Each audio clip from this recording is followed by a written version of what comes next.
2 days after I signed a check for $80,000 to pay for my son's wedding reception, the restaurant manager called me. His voice was trembling so hard, I could hear the nervous intake of his breath on the other end of the line. He said, "Mr. Vance, please tell me you don't have this on speaker. We were running the routine post-event security audit on the VIP room footage from Saturday night. You need to see this with your own eyes. Please, come down here immediately. Come alone, and whatever you do, do not tell your wife a single thing." The chill that swept over me had nothing to do with the air conditioning. I am Winston Vance, 71 years old, and I spent my entire life building a commercial real estate empire in Savannah, Georgia. I thought I had negotiated with every snake in the business, but nothing prepared me for the venom that was waiting for me under my own roof. I was sitting at my kitchen table, nursing a mug of black coffee that had gone cold. The house was filled with that heavy, expensive silence that only exists in the gated communities of Savannah. Sunlight streamed through the floor-to-ceiling windows, reflecting off the quartzite countertops I had installed last summer because my wife, Mildred, said she wanted a fresh look. Mildred was standing by the farmhouse sink, humming a church hymn while she clipped the stems of fresh white hydrangeas. She looked like the very picture of grace and devotion. A loving wife of 40 years who had just helped her only son, Gavin, marry the woman of his dreams. I watched her for a moment, feeling a deep sense of accomplishment. We had started with next to nothing. When we got married, I was working 14-hour days on construction sites, coming home with drywall dust in my hair and calluses on my hands. Now we were retired, living off the fruits of my decades of labor. Just 2 days ago, I had watched our son Gavin stand at the altar with Chloe, a beautiful 28-year-old yoga instructor. To help them start their new life, I had handed them the deed to a historic estate in the Savannah Historic District, a property worth $1.2 million, signed over free and clear. I thought I was securing my family's future. Then my phone buzzed against the reclaimed oak of the kitchen table. The caller ID read Lorenzo, the manager of the Grand Arch, the five-star venue where we had hosted the reception. I frowned. I had settled the entire bill in cash before the weekend. I picked up, keeping my voice casual. "Hello, Lorenzo. Did we leave some silver behind?" There was a long, suffocating pause. When Lorenzo finally spoke, his voice was a panicked whisper. "Mr. Vance, are you alone?" I glanced toward the sink. Mildred was lost in her hymn, carefully placing a hydrangea into a crystal vase. "I am," I replied, my instincts immediately going on high alert. You don't survive 45 years in the cutthroat real estate market without learning how to smell a trap. "Listen to me very carefully," Lorenzo whispered, his voice shaking. "Do not tell Mrs. Vance, who is on the phone. We were auditing the security footage from the private bridal suite.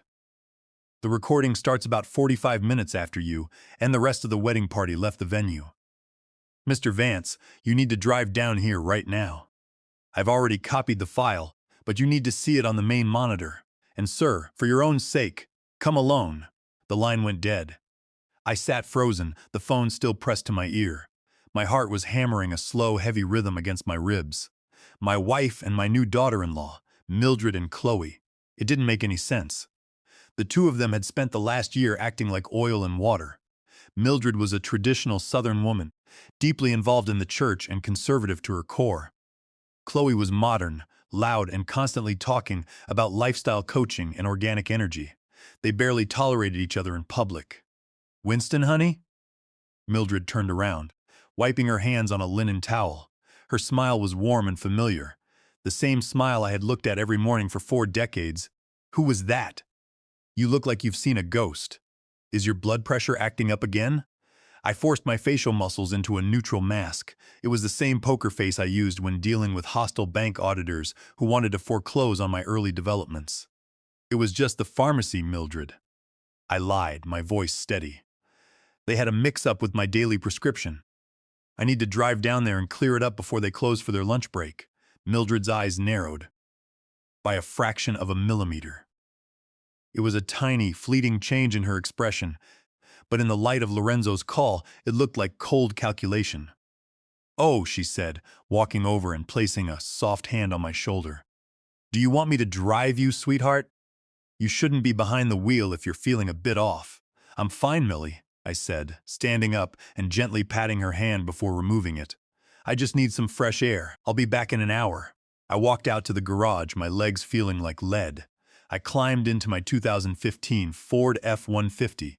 Even though I had several luxury cars parked in the climate-controlled garage, I always drove the old truck. It kept me grounded, and it reminded me of where I came from. As I backed down the driveway, I glanced up at the kitchen window. Mildred was standing there watching me. The warm, loving smile was gone. Her face was blank, her eyes cold and unblinking. The drive to the Grand Arch usually took 20 minutes, but I made it in 12.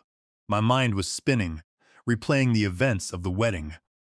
I thought about the moment I handed Gavin and Chloe the deed. Gavin had teared up and hugged me, but Chloe's reaction had been different. She had smiled, but her eyes remained cold as ice. She had immediately checked the signatures on the deed, and then cast a quick, knowing look at Mildred across the room.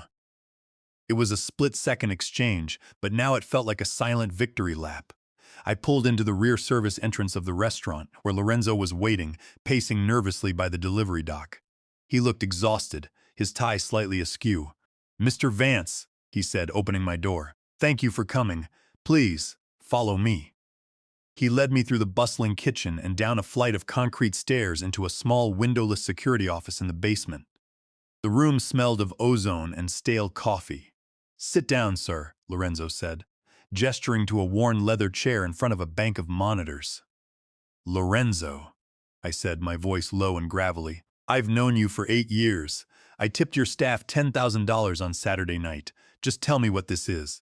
Lorenzo didn't speak. He just tapped a few keys on his keyboard and brought up a video file. The timestamp read 11:45 p.m. He pressed play. The screen showed the VIP bridal suite.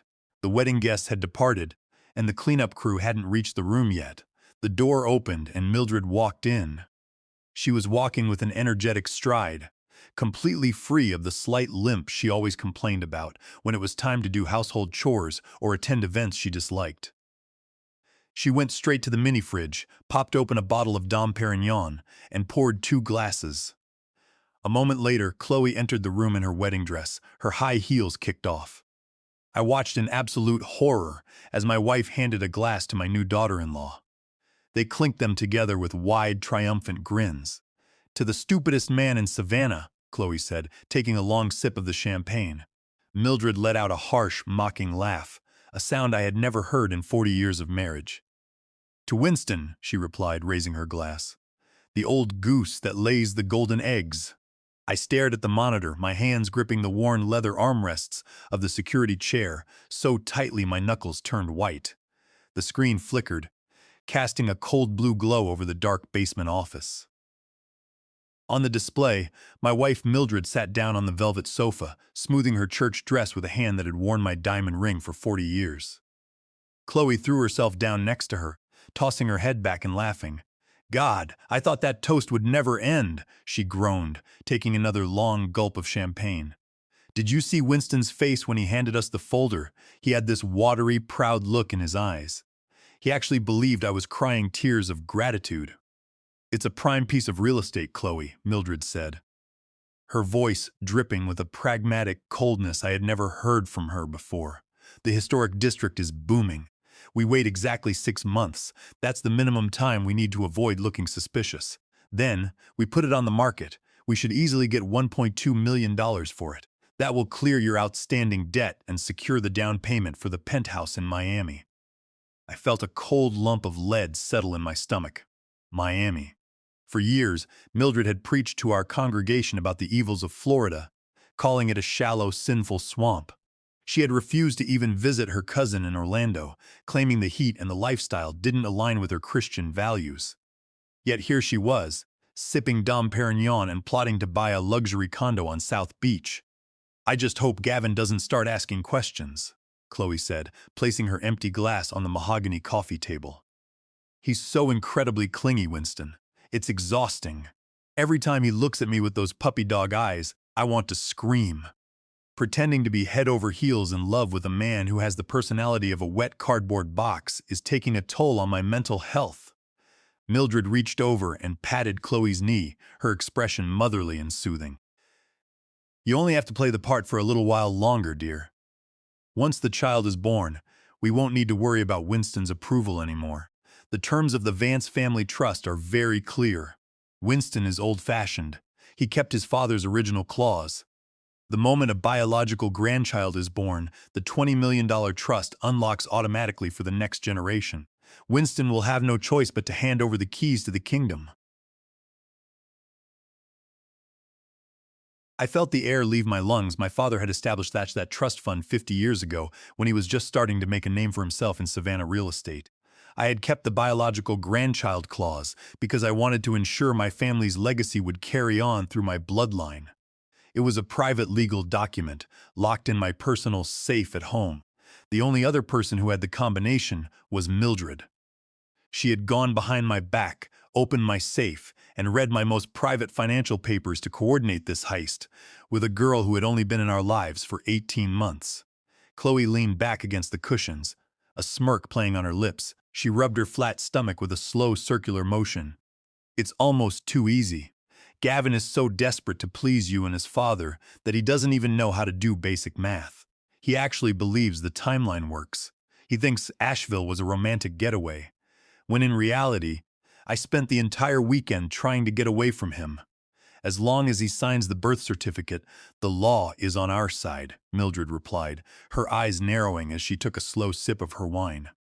Winston will be so thrilled to have a grandson to carry on the Vance name that he'll sign over the management of the trust without a second thought. He's blind, Chloe. He sees what he wants to see. He thinks he's the patriarch of a holy, perfect Southern family. He has no idea he's the only one in the room who isn't in on the joke. A wave of nausea washed over me.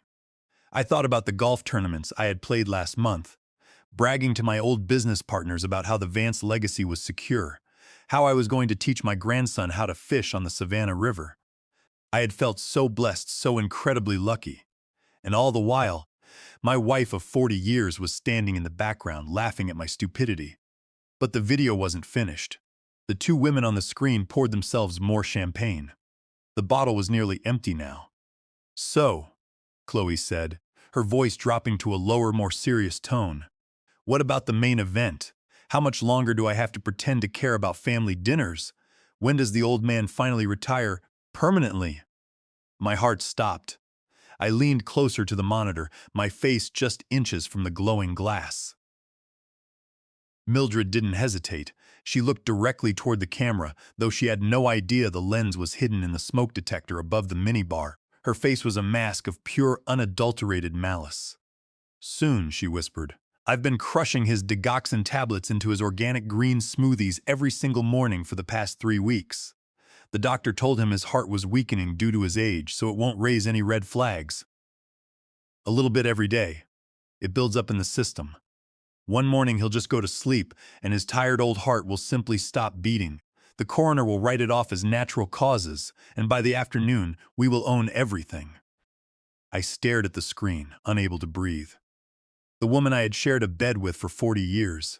The woman who prayed over my meals, who held my hand when my mother passed away, who sang in the church choir every single Sunday morning. She was poisoning me. She wasn't just planning to divorce me or steal my money. She was murdering me day by day, spoon by spoon, right there in our beautiful sunlit kitchen. The video feed cut to static, then went black. The silence in the small security office was deafening. Lorenzo turned his chair around to face me. He looked absolutely terrified, his face pale and slick with sweat. "Mr. Vance." I didn't know what to do, he stammered, his hands trembling on his lap. "If I went to the police, I was afraid they would seize our servers, and you'd find out through some cold bureaucracy. I couldn't just let you go back to that house without knowing the truth. But sir, you can't go back there. She's going to kill you." I sat there, a 71-year-old self-made millionaire, realizing that my entire life, my entire family, was nothing but a carefully orchestrated lie. My wife was a murderer, my daughter-in-law was a thief, my son was a fool, and I was the mark. I sat frozen in that dark security office, staring at the blank monitor as my entire world collapsed around me. The shock was starting to fade, replaced by a cold, hard rage that began to gather in the center of my chest. It was the same familiar sensation I used to feel 40 years ago when a subcontractor tried to cheat me out of a shipment of steel, or when a crooked city inspector tried to shake me down. But those were business disputes. This was my life. This was my family. Wait, Lorenzo said, his voice shaking. There is a second clip. They stayed in the room for another 10 minutes. I think you need to hear the rest. He tapped the spacebar. The screen flickered back to life. The camera angle was the same, but the two women had poured another glass of champagne. Mildred was smiling, that warm maternal smile I had trusted for 40 years. You know the funniest part, Mildred? Chloe said, giggling as she leaned back against the cushions. Gavin actually thinks the timeline works. He thinks because we had that one weekend trip in Asheville 6 weeks ago, that the baby is his. He doesn't even know how to do the math. He's so desperate to be a father, he'll believe anything I tell him. Mildred logged softly, a low cooing sound. It doesn't matter whose it is, honey. It only matters that the DNA test never happens. Once Winston is out of the picture, nobody will question the lineage. The trust fund unlocks for the first grandchild, regardless of the biological father. As long as Gavin signs the birth certificate, the money is legally ours. Winston's estate will pay for everything. It's actually Brody's baby, Chloe said, a smug grin spreading across her face. My personal trainer. Can you believe it? A Vance heir fathered by a guy who lives in a studio apartment and drinks protein shakes for dinner. But Gavin is so gullible, he just nods and smiles. I gripped the edge of the desk. My knuckles were white, my breathing shallow. My grandchild, the boy I had already planned to build a wooden crib for, was a lie. Chloe was using my son as a cuckold to secure my father's wealth. But then Mildred spoke, and her words shattered the remaining fragments of my heart. Don't be too hard on Gavin, dear, Mildred said, taking a slow sip of her drink. He gets his gullibility from his father. Chloe looked confused. From Winston? I thought Winston was a shark. People in Savannah say he built half the skyline with nothing but grit. Mildred shook her head, her eyes gleaming with a malice I had never seen before. Not Winston. Winston is not his father. I stopped breathing. The air in the tiny basement room felt suddenly thin, as if the oxygen had been vacuumed out. Lorenzo looked away, unable to meet my eyes out of respect for my humiliation. Gavin is Otis's son, Mildred said on the screen, her voice dripping with 40 years of deceit. Pastor Otis Thorne, my best friend, the man who officiated our wedding, the man who baptized Gavin, the man Winston donated $300,000 to for his church renovations last year. Otis sat at our dinner table every Sunday. He prayed over our food. He called Winston his brother. But while Winston was out on construction sites, building his real estate empire, Otis was comforting me. When I got pregnant, Winston was so proud. He never questioned a thing. He just signed the check and handed out cigars. Gavin has Otis's eyes. I've spent 32 years praying Winston never noticed. The two women on the screen clinked their glasses again, the mother-in-law and the daughter-in-law. One deeply religious, one radically modern. In public, they acted like they could barely stand each other. Chloe would roll eyes at Mildred's prayers, and Mildred would critique Chloe's tight yoga pants. It was all a performance, a perfectly choreographed dance to keep me distracted while they picked my pockets and planned my funeral. They were partners in the most lucrative business deal of their lives, and the commodity they were trading was my life. I let out a low, guttural roar that didn't sound human. It was the sound of pure animal rage. I grabbed a heavy metal paperweight from Lorenzo's desk and lunged at the monitor. I wanted to smash it. I wanted to destroy those smiling faces. I wanted to erase the evidence of my own stupidity. Mr. Vance, stop! Lorenzo moved faster than I expected. He grabbed my arm, his grip surprisingly strong. Let me go! I shouted, my voice cracking. I am going to kill them. I am going to burn the whole house down with them inside. Sir, listen to me, Lorenzo pleaded, wrestling the paperweight from my hand. You cannot smash this screen. If you destroy this, you destroy your only advantage. You need the evidence. I slumped back into the leather chair, my chest heaving, gasping for air. Advantage? I spat, my voice bitter. What advantage, Lorenzo? My wife is poisoning me. My son is a bastard born of my best friend. My grandchild is a stranger's mistake. I have no family. I have no legacy. I am a dead man walking.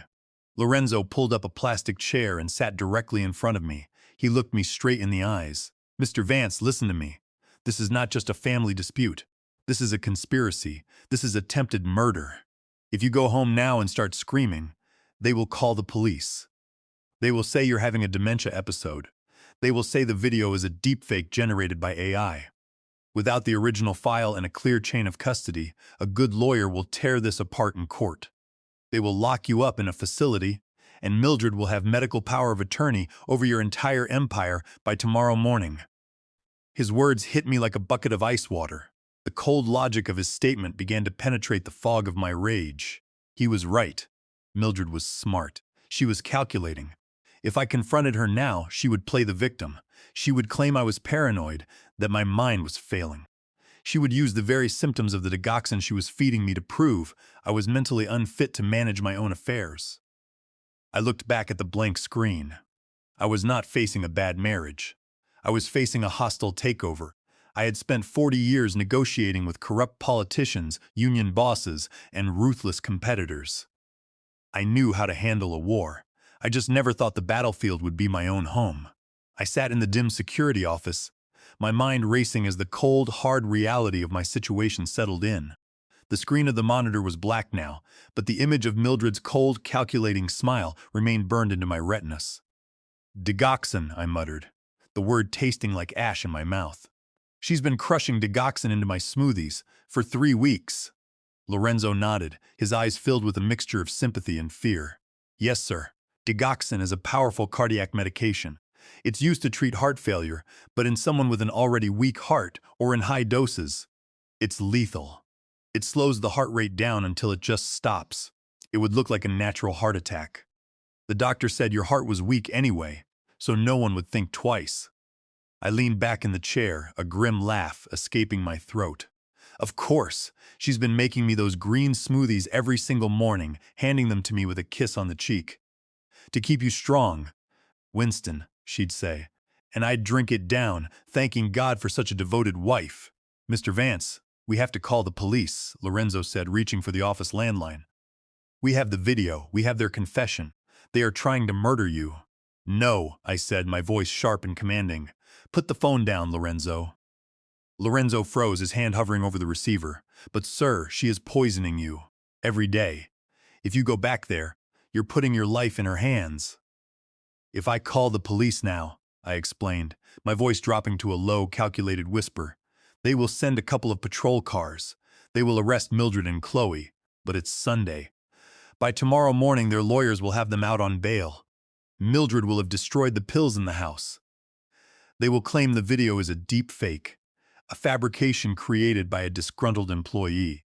They will drag this through the courts for years, and while I am fighting them, Mildred will file for control of my estate, claiming the digoxin has made me paranoid and mentally incompetent.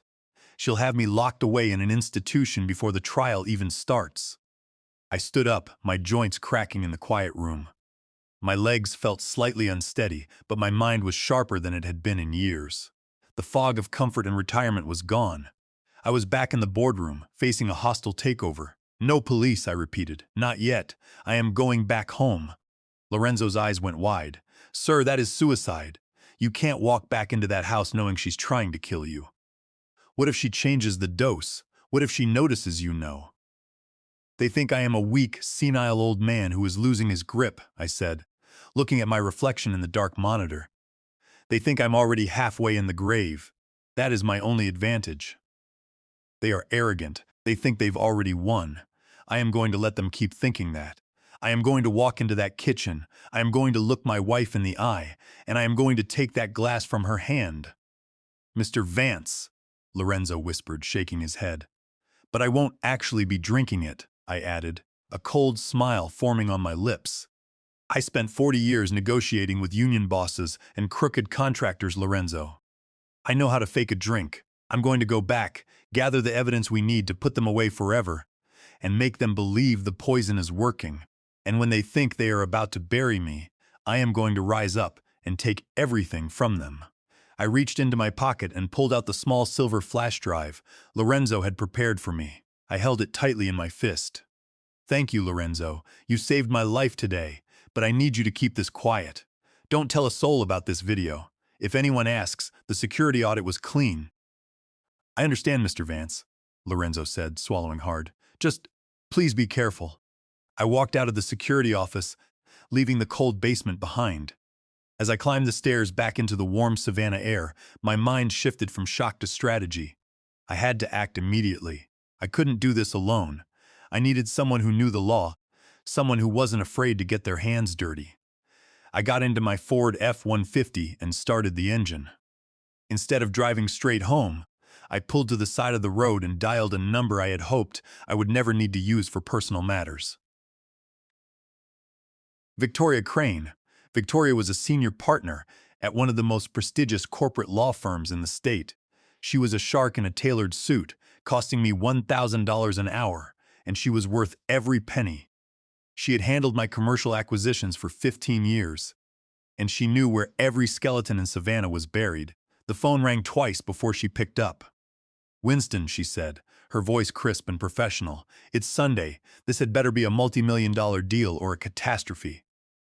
"It's both, Victoria," I said, my voice dead serious. "I need you to open a new file. Code name, Omega." There was a long silence on the line. Victoria knew what the Omega Protocol was.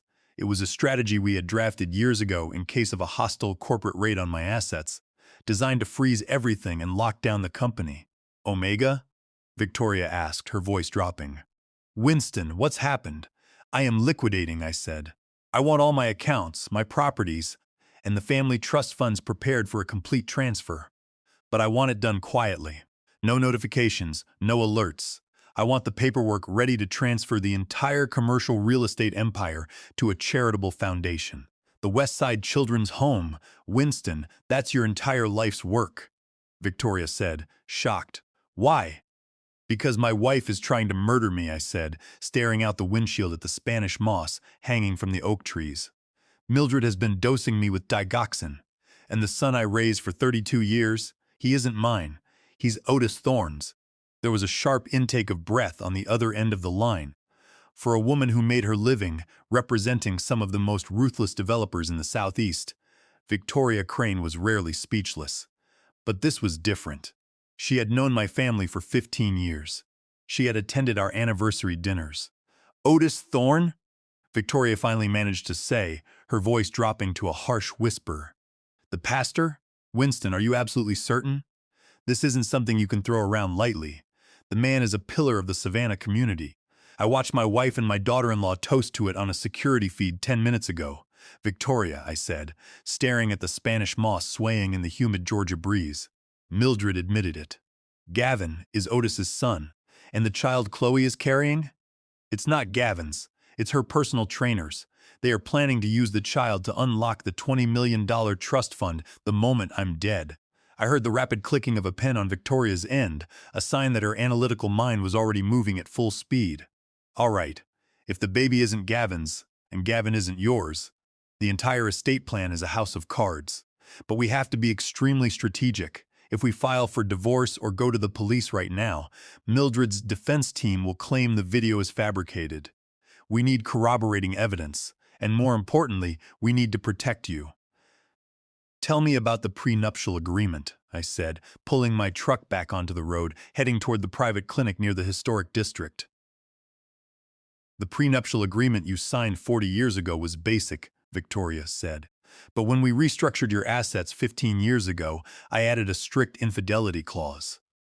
Under Georgia law, if we can prove adultery that resulted in a child, Mildred is completely barred from receiving any marital assets or alimony. The court will treat the marriage as if she violated the core covenant from day one. But the burden of proof is on us. We need a DNA test. We need Otis's DNA, and we need Gavin's." "And what about the poison?" I asked, my grip tightening on the steering wheel. "That is where the Georgia Slayer statute comes in," Victoria said, her voice turning icy cold.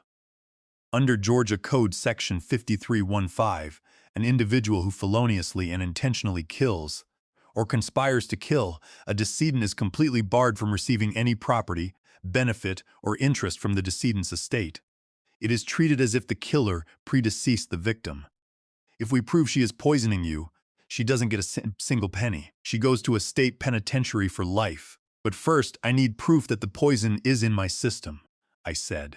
Yes, Victoria agreed. I'm calling Dr. Ross at the Savannah Forensic Lab right now. He's a private toxicologist I trust. I want you to go directly to his office. He will draw your blood and run a rush panel for digoxin. If it's in your blood, we have our medical proof.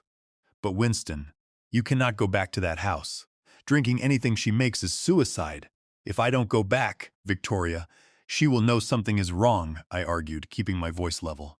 She is meticulous.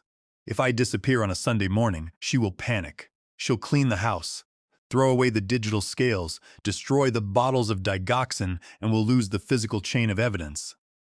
I have to go back. I have to let her think the plan is working. It's too dangerous, Victoria insisted.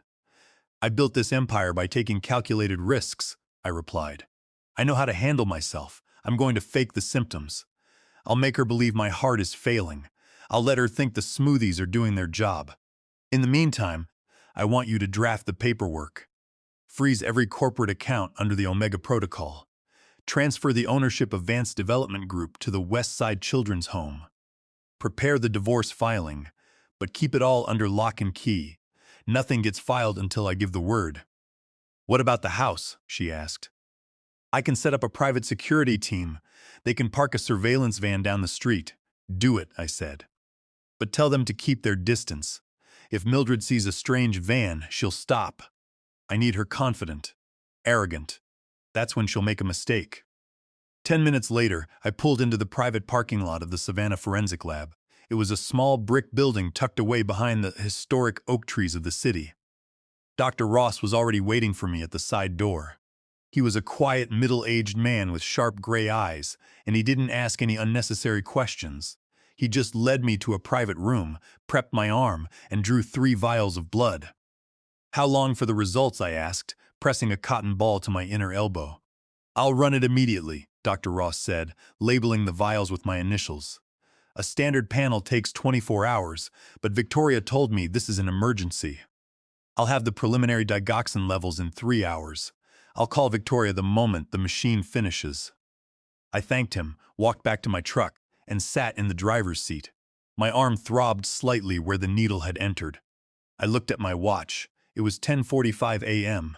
I had been gone for nearly an hour. If I stayed away any longer, Mildred would start to get suspicious. I reached into my glove compartment and pulled out a small, black spy pen I had bought a year ago for a commercial dispute that never materialized.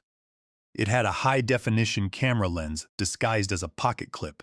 I checked the battery. It was fully charged. I slipped it into my front breast pocket, pointing the lens outward. I started the engine and drove toward the gated community I called home. I was going back to the woman who had spent the last 3 weeks trying to stop my heart. I was going to drink her health smoothie, and I was going to make sure it was the most expensive meal she had ever served. The drive back to my house was a funeral procession of one. The familiar streets of our gated Savannah neighborhood looked different now. The perfectly manicured lawns looked like graveyards, and the white picket fences looked like prison bars. I pulled my F-150 into the driveway, turned off the ignition, and sat in the quiet cab for a long minute. I needed to calm my heart. I was about to walk into my own home and look the devil in the face. I checked my pocket. The silver flash drive with the VIP room footage was secure. The spy pen was clipped to my shirt pocket, its tiny camera lens active and recording. I also had a small plastic medication vial in my pocket, one I had taken from my truck's first aid kit. If Mildred served me that smoothie today, I wasn't just going to fake drinking it. I was going to secure a physical sample of the poison for Dr. Ross to analyze. I pushed open the truck door, stepped onto the hot concrete, and walked to the front door. I unlocked it, and the familiar smell of lavender and bleach hit me instantly. Mildred kept a spotless house. She was always scrubbing away dirt, almost as if she were trying to wash away her own sins. "Winston, is that you, sweetheart?" Mildred's voice called out from the kitchen. It was light, melodic, and filled with the warm affection of a devoted wife. It was the voice of a woman who had nothing to hide. "It's me, Millie," I called back, keeping my tone relaxed. I hung my keys on the hook by the door and walked into the kitchen. She was standing by the quartzite island, wearing a floral apron over her church clothes.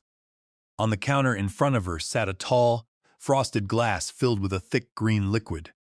It was her special health smoothie, kale, spinach, ginger, and the secret ingredient that was slowly stopping my heart. "You look a little flushed, honey," Mildred said, walking over and placing her hand against my cheek. Her skin felt cool, but it made my flesh crawl. "Did you get the prescription sorted out?" "A mix-up at the pharmacy," I lied smoothly, putting on my best boardroom mask. "The line was wrapped around the building. I'm just glad to be home. The heat out there is brutal today." "Well, I'm glad you're back," she said, turning to pick up the glass and extending it toward me. "I made your smoothie. You missed it this morning with all the rushing around for Gavin and Chloe. You know what the doctor said about keeping your potassium levels up for your heart." I took the glass. The condensation on the outside was cool against my palm.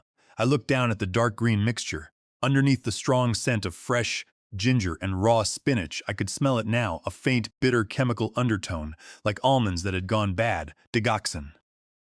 "Thank you, Millie," I said, forcing a warm smile. "You always take such good care of me." "Drink up, honey," she said softly, rubbing my arm. "It's best when it's fresh." I lifted the glass to my lips. I tilted my head back, letting the thick, metallic-tasting liquid fill my mouth, but I didn't swallow a single drop. I held it in my cheeks, lowered the glass, and immediately coughed, bringing a thick paper napkin to my mouth. I spat the poison into the napkin, folding it quickly and stuffing it into my pocket. "Wow," I said, clearing my throat. "That ginger really has a kick today." Mildred laughed, a soft, pleasant sound. "I added a little extra to help with your circulation. I think I'll take it to the study," I said, holding the glass. "I have a few emails to check regarding the new commercial development project." "Of course, sweetheart. Go relax. I'll be in the garden clipping some roses." As soon as she walked out the back door, I went into my study. I locked the door and pulled out the small plastic vial from my pocket. I carefully poured about 2 ounces of the green smoothie into the vial, capped it tightly, and hid it inside a hollowed-out book on my shelf. Then, I took the paper napkin soaked in the poisoned spit and sealed it in a Ziploc bag I kept in my desk drawer. I sat down at my desk, my heart pounding from the sheer adrenaline of the performance. I pulled out my phone and saw a text notification from an unknown number. It was Victoria's private line. "Ross finished the rush panel," the text read. "Your blood digoxin level is 3.8 nanograms per milliliter. A normal therapeutic level is under 2.0. Anything over 3.0 is toxic and highly dangerous. Winston, you are clinically in the danger zone. You need to get to an emergency room." I stared at the numbers on the screen. 3.8. Mildred wasn't just trying to make me sick. She was actively pushing me toward a massive cardiac arrest. My doctor had told me my recent fatigue and dizzy spells were just signs of aging, but it was Mildred slowly turning the dial on my life. I texted back. "I have the sample. I faked the ingestion. I am setting up the kitchen camera now." We proceed with the plan. I stood up, walked back into the empty kitchen, and looked around. I needed a vantage point. There was a decorative wooden clock on the wall above the refrigerator, looking down at the entire kitchen and the island where Mildred prepared my meals. I pulled a chair over, climbed up, and carefully placed a tiny motion-activated voice recorder and a mini spy camera behind the clock's wooden frame, angling the lens toward the cutting board. I climbed down, put the chair back, and took a deep breath. The stage was set. The forensic toxicologist had my blood report. I had a physical sample of the poisoned smoothie hidden in my study, and my kitchen was now under surveillance. Now I just had to wait for the poison to work. I walked into the living room, sat in my favorite leather recliner, and closed my eyes. The battle for my life and my legacy had officially begun. The rest of Sunday passed in a tense, quiet blur. I spent most of the afternoon in my study, pretending to review financial documents for a new commercial plaza that was in the early planning stages. In reality, my eyes were glued to my phone, monitoring the live feed from the hidden camera I had installed behind the kitchen clock. I watched Mildred clean, organize, and prep ingredients, her movements fluid and calm. There was no sign of stress on her face, no hesitation in her hands. She was a professional operating in her own element. Mildred came inside from the garden around 4 p.m. She went straight to the kitchen island, washed her hands, and began preparing dinner. Through the camera lens, I watched her every move. She was calm, methodical, and completely relaxed. She hummed a church hymn as she sliced vegetables. Watching her, it was impossible to believe. She was the same woman who, just 45 minutes after our son's wedding, had raised a glass of champagne to celebrate my impending death. That evening, dinner was a quiet, heavy affair. Mildred had made a Southern-style chicken pot pie, my favorite, but I could barely swallow 3 bites. The knowledge of what she was doing made the food taste like dust. I ate very little of it, claiming my stomach was feeling a bit off and that my chest had a dull, persistent ache. "You really should eat, Winston," Mildred said, her voice dripping with artificial concern. "You've been looking so pale lately, and you're losing weight. Your heart needs nourishment to stay strong, honey." "I'm just tired, Millie," I said, leaning back in my chair and rubbing my breastbone. "My chest feels a bit tight, and my heart keeps doing this strange, fluttering skip. I think I'll go to bed early and try to sleep it off." "Yes, dear. Go rest," she said, smiling gently. "I'll clean up everything here. Don't you worry about a thing." I slept fitfully that night, waking up every few hours drenched in a cold sweat. Every time I closed my eyes, I pictured the digital readout from Dr. Ross, 3-8. The toxic level of digoxin in my veins was a ticking time bomb.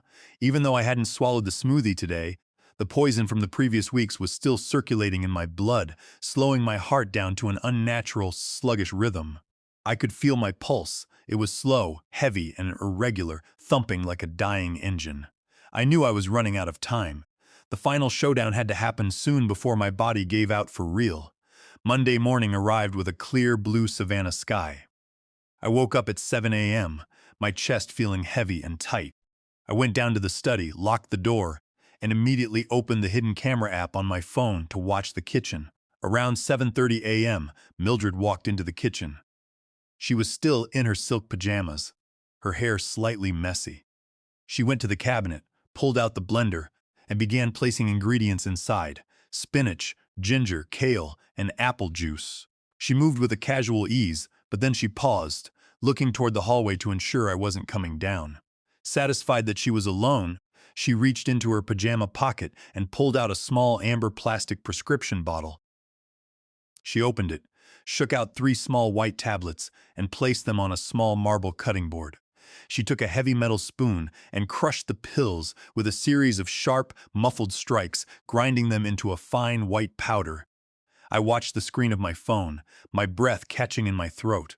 The camera's high-definition lens captured everything. It showed her face, completely devoid of any emotion or hesitation, as she scraped the white powder off the cutting board and swept it directly into the blender container. She pressed the blend button and the machine roared to life, mixing the poison into the green liquid until it was completely invisible. I sat at my desk, my hands trembling with a mixture of rage and satisfaction. I had her. The video recording was clear, high definition, and time-stamped. It showed her actively preparing a lethal dose of medication and concealing it in my food. It was the final, undeniable proof I needed. I took a deep breath, saved the video file to my phone, and uploaded a copy to Victoria Crane's secure server. I typed a quick message to her.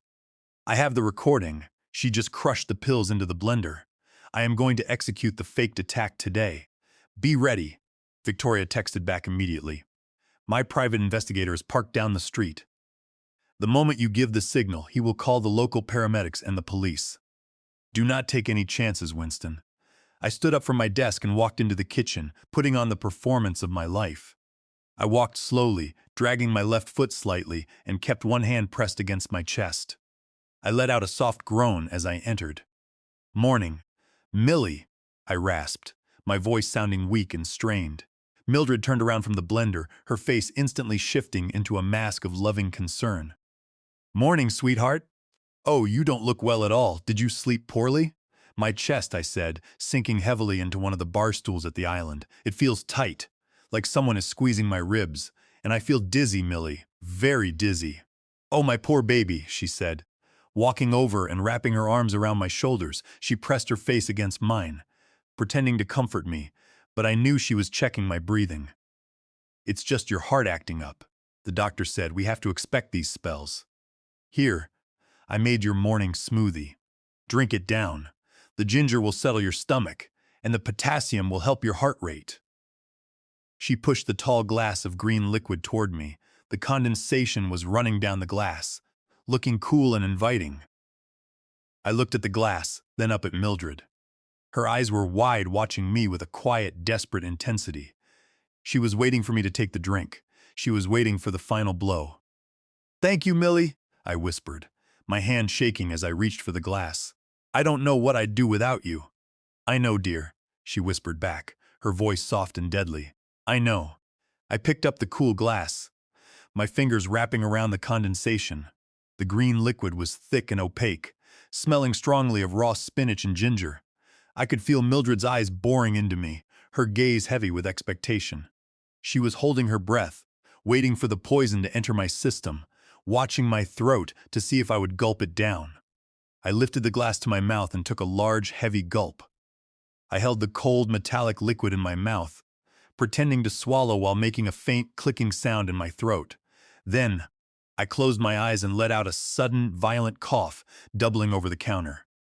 I reached for the thick linen napkin I had placed next to the fruit bowl. "Cough! Cough!" I gasped, pressing the napkin tightly to my mouth and spitting the entire mouthful of smoothie into the thick, absorbent fabric. I wheezed, rubbing my chest. "Phew! That ginger really has a massive bite to it today, Millie. It went down the wrong pipe. Nearly choked me." Mildred's smile stiffened for a brief, microscopic second before she recovered her sweet, calm demeanor. I saw the flash of disappointment in her eyes. She wanted that dose inside me, not on a napkin. "Oh, honey, are you okay? You need to take smaller sips. It's highly concentrated, remember? You have to be careful." "I'm all right," I wheezed, wiping my chin with the damp napkin and quickly stuffing it deep into my pants pocket. I stood up slowly, holding the half-full glass with a trembling hand. "I think I'll take this into the study and drink it slowly while I work. I need to sit down at my desk. My legs are feeling like jelly today, and the light in here is hurting my eyes." "Of course, dear," Mildred said, her eyes tracing the level of the green liquid in the glass. She wanted to make sure I didn't dump it. "Just make sure you finish every single drop. You need those nutrients to keep your strength up for the week." "I will, Millie," I said, putting on a weak smile. I walked slowly down the hallway, dragging my feet and leaning against the wood paneling for effect, ensuring she could hear my heavy, labored breathing. Once inside my study, I locked the heavy oak door behind me.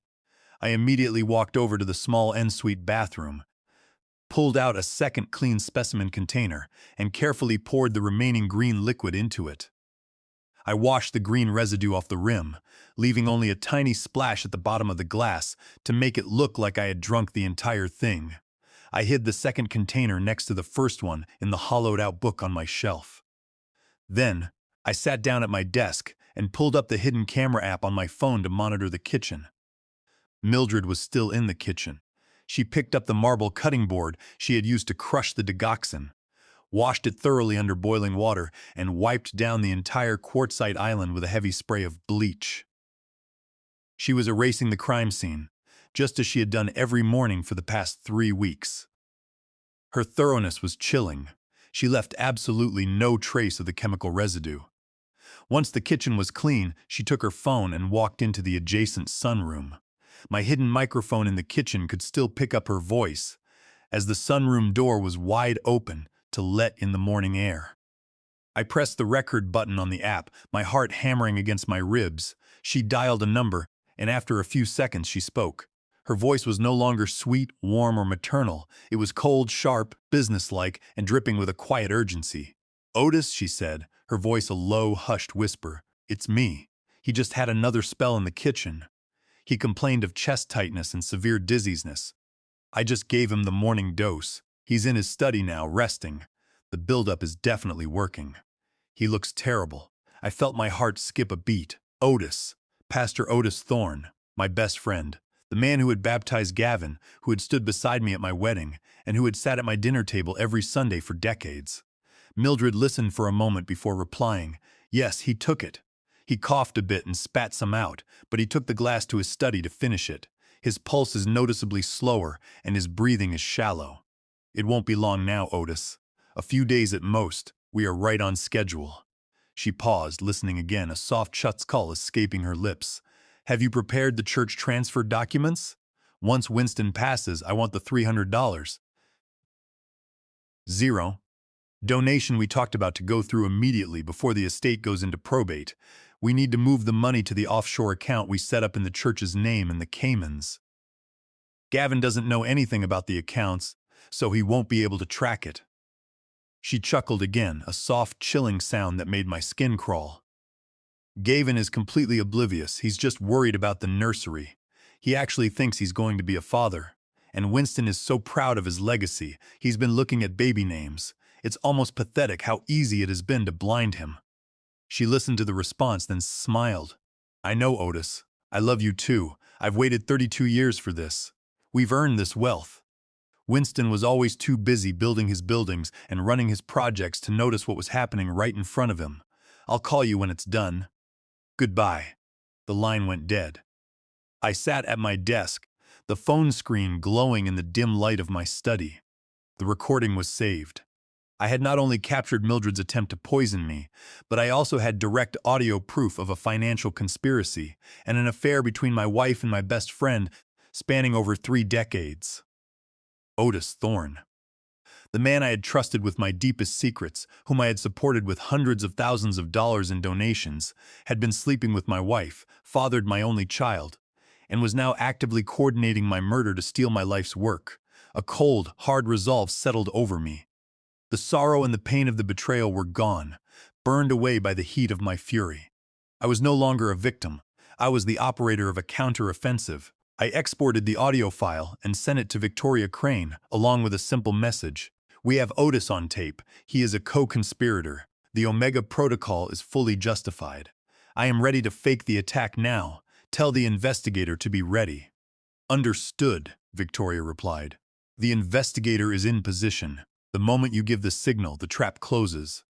I stood in the center of my study, taking a deep, steadying breath.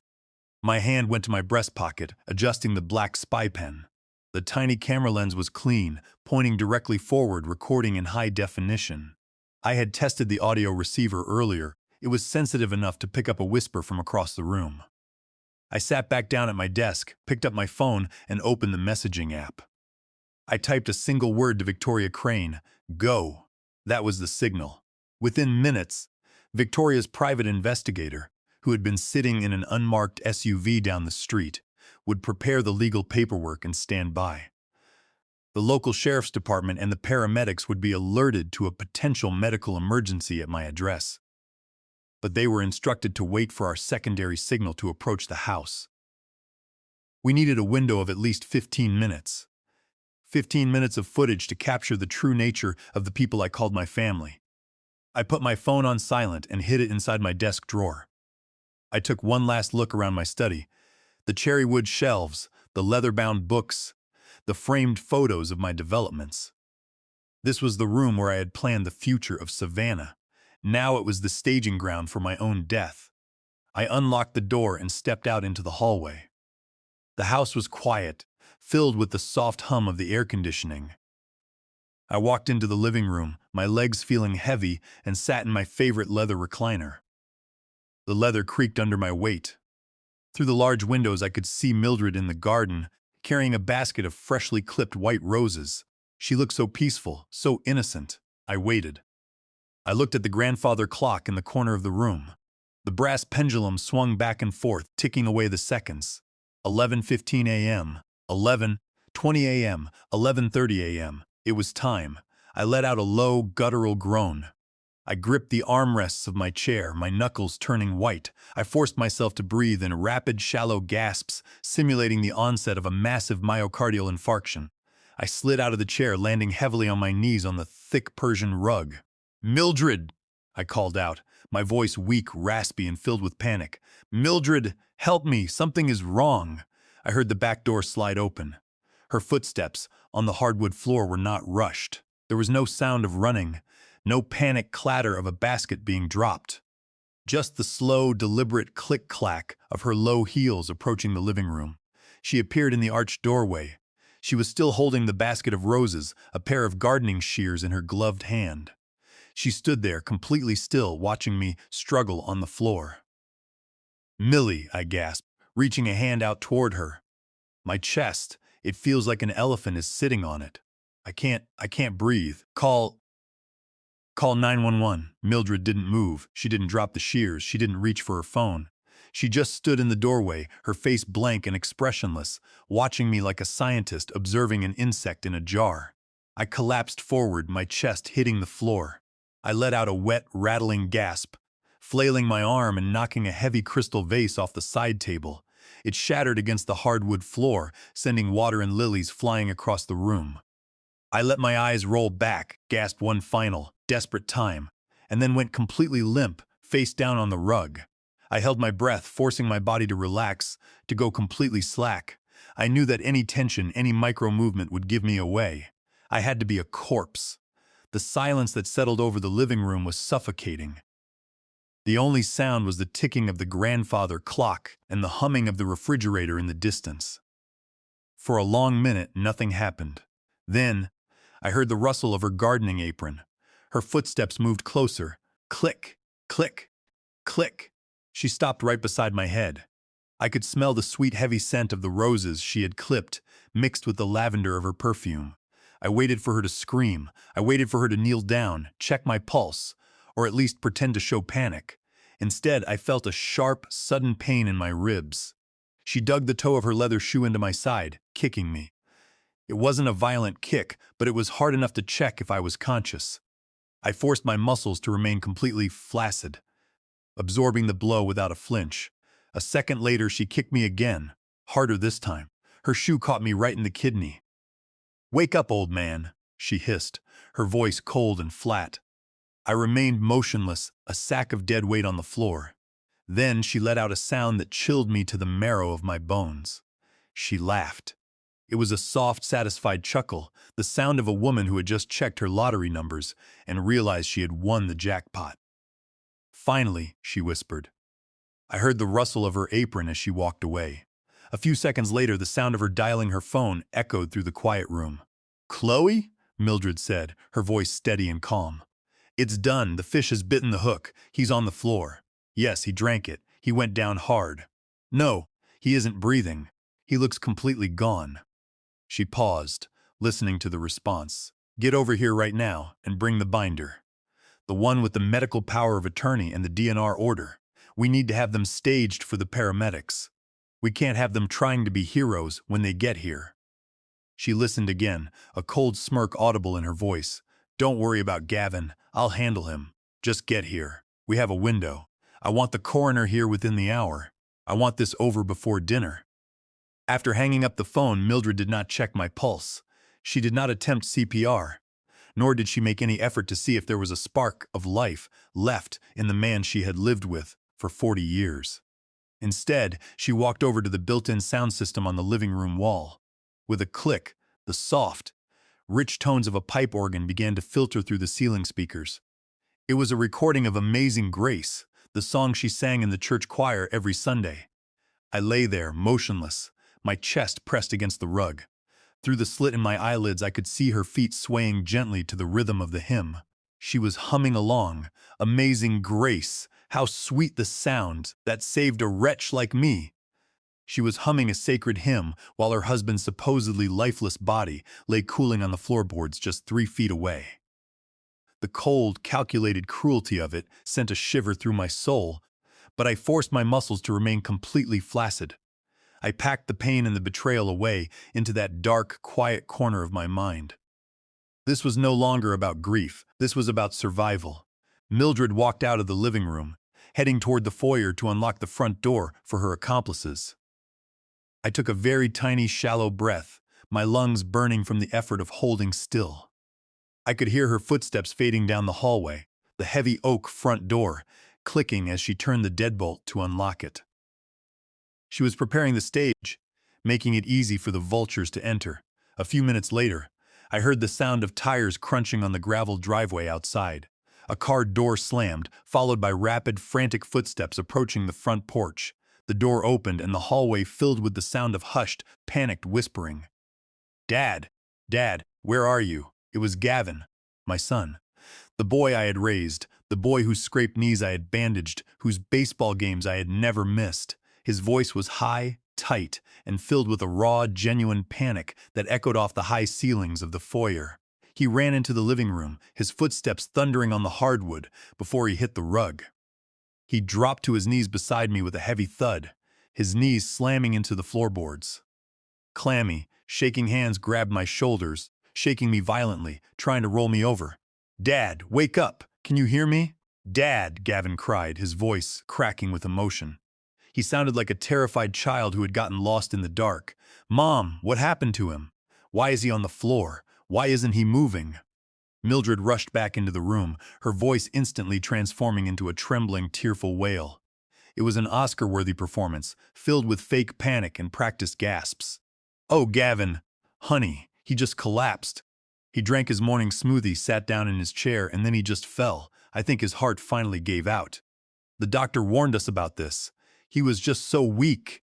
We have to call 911. Gavin screamed, his hands fumbling in his pockets. I heard the rustle of fabric as he pulled out his cell phone, his fingers slick with sweat.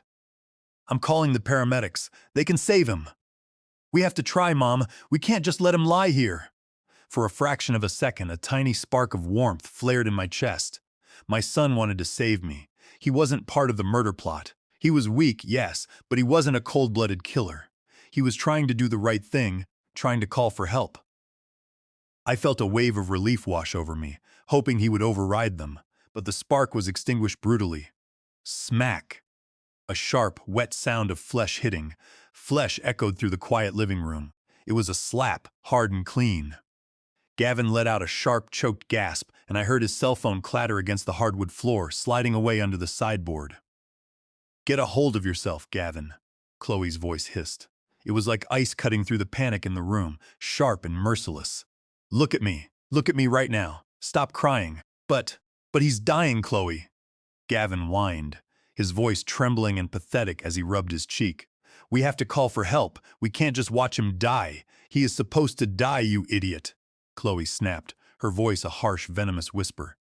"Do not touch that phone. Do not call anyone. You're going to ruin everything." "Chloe, what are you saying?" Gavin stammered, his voice filled with a mixture of confusion, shock, and fear. I lay there, my heart breaking in slow motion on the floor. I wanted to leap up. I wanted to wrap my hands around Chloe's throat for striking my son and for her absolute greed. But I stayed down. I had to know if Gavin would stand up to her, or if he would bend to her will and choose the money over my life. "Listen to me, Gavin," Chloe said, her voice dropping to a low, intense hiss. "We talked about this. We knew this day was coming. If you call the paramedics now, they might revive him. They might hook him up to machines, and he'll be a vegetable in a hospital room. And do you know what happens then? He lives. He keeps control of the company. He keeps control of the money, and the lawyers eat up the estate. And we stay poor, living on his charity. Is that what you want?" "No, but," Gavin whispered, his voice cracking. "Do you want to live on an allowance like a teenager for the rest of your life?" Chloe demanded, her voice cutting. "We are drowning in debt, Gavin. My student loans are out of control. The baby is coming in a few months. Do you want our child to grow up in a rented apartment because your father was too stubborn to hand over his estate? Do you want me to leave you? Because I will leave you. Gavin, I will not live like a pauper." I waited, holding my breath, praying to whatever God was listening. "Please, son, stand up. Pick up the phone. Save your father. Choose the truth." But there was only the sound of Gavin's soft, pathetic weeping. He was silent. He wasn't reaching for the phone. He was paralyzed by his wife's greed and his own cowardice. Mildred stepped forward, her footsteps soft and hushed on the thick carpet. She knelt down on the other side of my head, and I could feel the heat radiating from her body. She reached out and began to stroke my hair with a gentle, motherly hand, her fingers moving through my hair as if she were comforting a sick child. "It is for the best, Gavin," Mildred said, her voice dropping to that soft, soothing tone she used when he was a little boy scared of the Savannah summer storms. "Look at him, son. He's been in pain for so long. His heart is tired. He's worked so hard to build everything, and he was ready to rest. He didn't want to live like this, hooked up to machines. But Mom, Gavin sniffled, his voice weak and cracking. He looks like he's struggling. He was gasping for air just a minute ago. What if he's still in there? What if he's in pain? That's just the body shutting down, baby, Mildred lied smoothly, her hand continuing to stroke my hair. It was a terrifying contrast. Her touch was gentle and maternal, but her words were completely lethal. It is peaceful. He isn't feeling any pain anymore, Gavin. Shh. Just let it happen. It's the natural way. I heard the rustle of papers as Mildred opened the leather binder she had been carrying. She pulled out a document and slid it across the rug toward Gavin. "What is that?" Gavin asked, his voice shaking as he sniffled. "It's a DNR," Mildred said, "a do not resuscitate order. Your father signed it last month.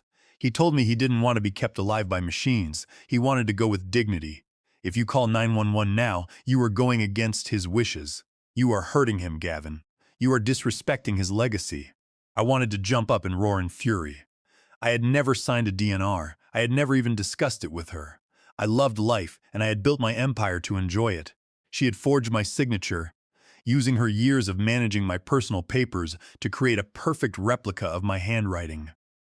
It was terrifying to realize how long she had been preparing for this day, how many documents she had forged in secret, slowly carving away my rights while I slept. She was using my supposed wishes as a shield to justify my murder, manipulating my son's grief to turn him into an accomplice. She was making him sign his own name to a lie so that if the truth ever came out, he would be just as guilty as she was. She was destroying his soul to protect her share of the loot, and Gavin was too blind to see it. He signed this?"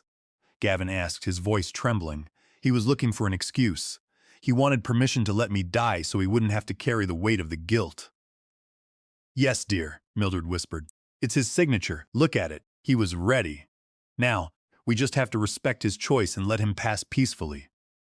Chloe knelt down beside Gavin, wrapping a tight arm around his waist. "She's right. Gavin, if the paramedics come and hook him up to a ventilator, it will just prolong his suffering, and the medical bills will eat up the estate. Let him go in peace. We wait 15 minutes. Just 15 minutes to be sure. Then we call. That way the DNR is respected." Gavin let out a long, shuddering sigh.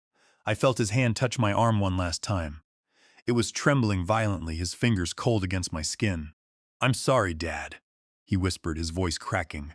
"I'm so sorry." He pulled his hand away and stood up. I heard his footsteps retreat toward the fireplace. He had made his choice. He had chosen the money, the lies, and the women who were destroying us both. The father who had loved Gavin unconditionally died on that rug in that very moment. The man who remained was someone else, someone cold, sharp, and empty of pity. "Good boy," Mildred said, her voice dripping with satisfaction as she stood up. She closed the binder with a sharp snap. "Now, Chloe, let's make sure the timeline is perfect. We can't have any discrepancies when the authorities arrive." "What time do we put on the report?" Chloe asked, her voice instantly shifting back into a cold, businesslike tone. "We say he collapsed at 11:45 a.m., Mildred said, pacing across the room. "That gives us a 30-minute window before we supposedly found him. It explains why his skin is cool to the touch when the paramedics arrive. If we call them too quickly, they might try to resuscitate him despite the dinar." "And what about Gavin?" Chloe asked. "Gavin was at the office," Mildred said. "He arrived just as I found him. Gavin, you need to sign this paper as a witness. It states that you arrived at 12:15 p.m. and found your father unresponsive on the floor." "But it's only 12:10 p.m. now," Gavin said, his voice weak and trembling. "Sign it, Gavin," Chloe snapped. "Don't be difficult. We need the narrative to be tight. If the coroner sees any inconsistency, they'll order an autopsy. We need this written off as a natural cardiac arrest." I heard the scratch of a ballpoint pen on paper. My son was signing his name to a document he knew was a lie. He was documenting a timeline to cover up a murder. He was no longer just a passive observer. He was officially a co-conspirator.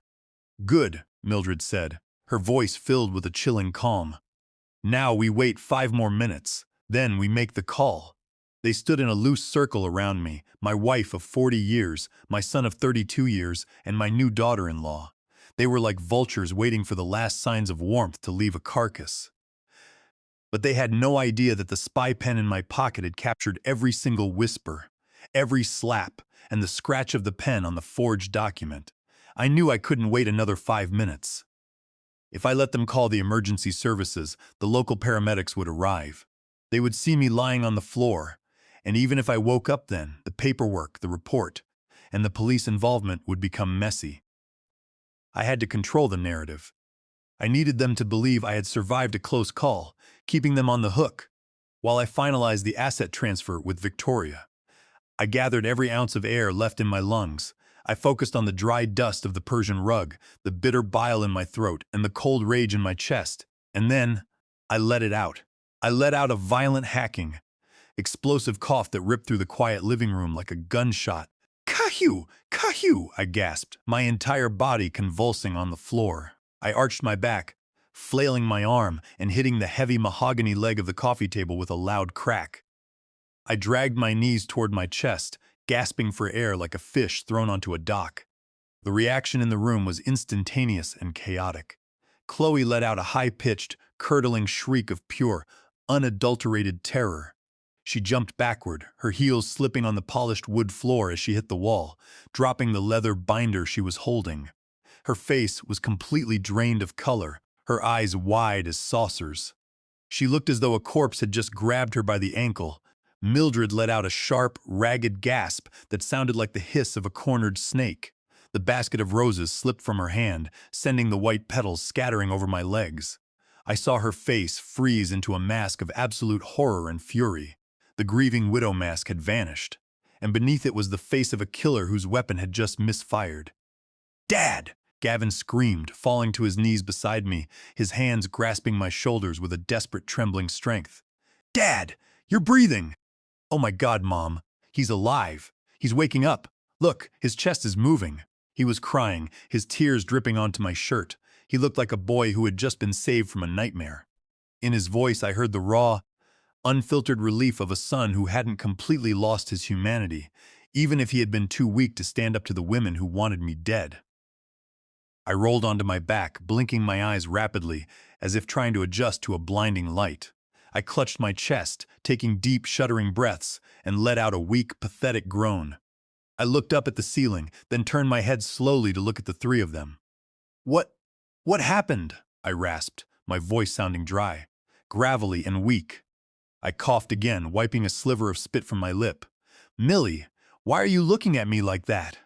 Mildred was a professional liar, but this shock was almost too much for her to handle. I saw the gears grinding in her head as she struggled to adjust to the new reality. Within 3 seconds, she forced a wave of fake tears into her eyes and threw herself onto the rug beside me. "Winston," she cried, her voice trembling with what she hoped sounded like overwhelming relief. She wrapped her arms around my shoulders, hugging me tightly. "Oh my God, Winston! You're alive! You collapsed! You stopped breathing! We thought you were gone!" I stiffened in her embrace. Her body was trembling, but it wasn't from relief. It was raw, boiling rage. I could feel the tension in her muscles. She was shaking from the sheer effort of not wrapping her hands around my neck and finishing the job right there. I patted her back weakly, letting my hand fall limp. "I'm okay, Millie. I felt so dizzy." The room started spinning, and then everything went black. "Did I faint?"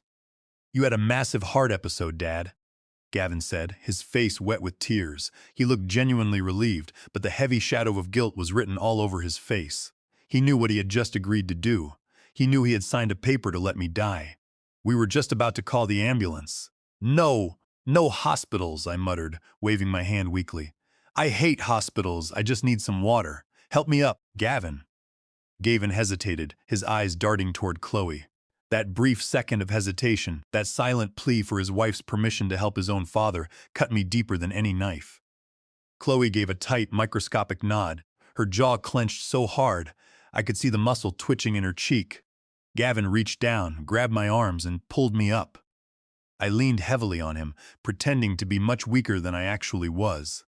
I let my legs tremble as he guided me toward my leather recliner. I sank into the chair, letting my head loll back against the cushion. I closed my eyes for a moment, then opened them and looked at the coffee table. The leather binder and the paperwork were gone. Chloe had quickly kicked them under the sofa while I was sitting up, but I had seen the movement. "What was all that paper on the table, Millie?" I asked, pointing a shaking finger toward the sofa.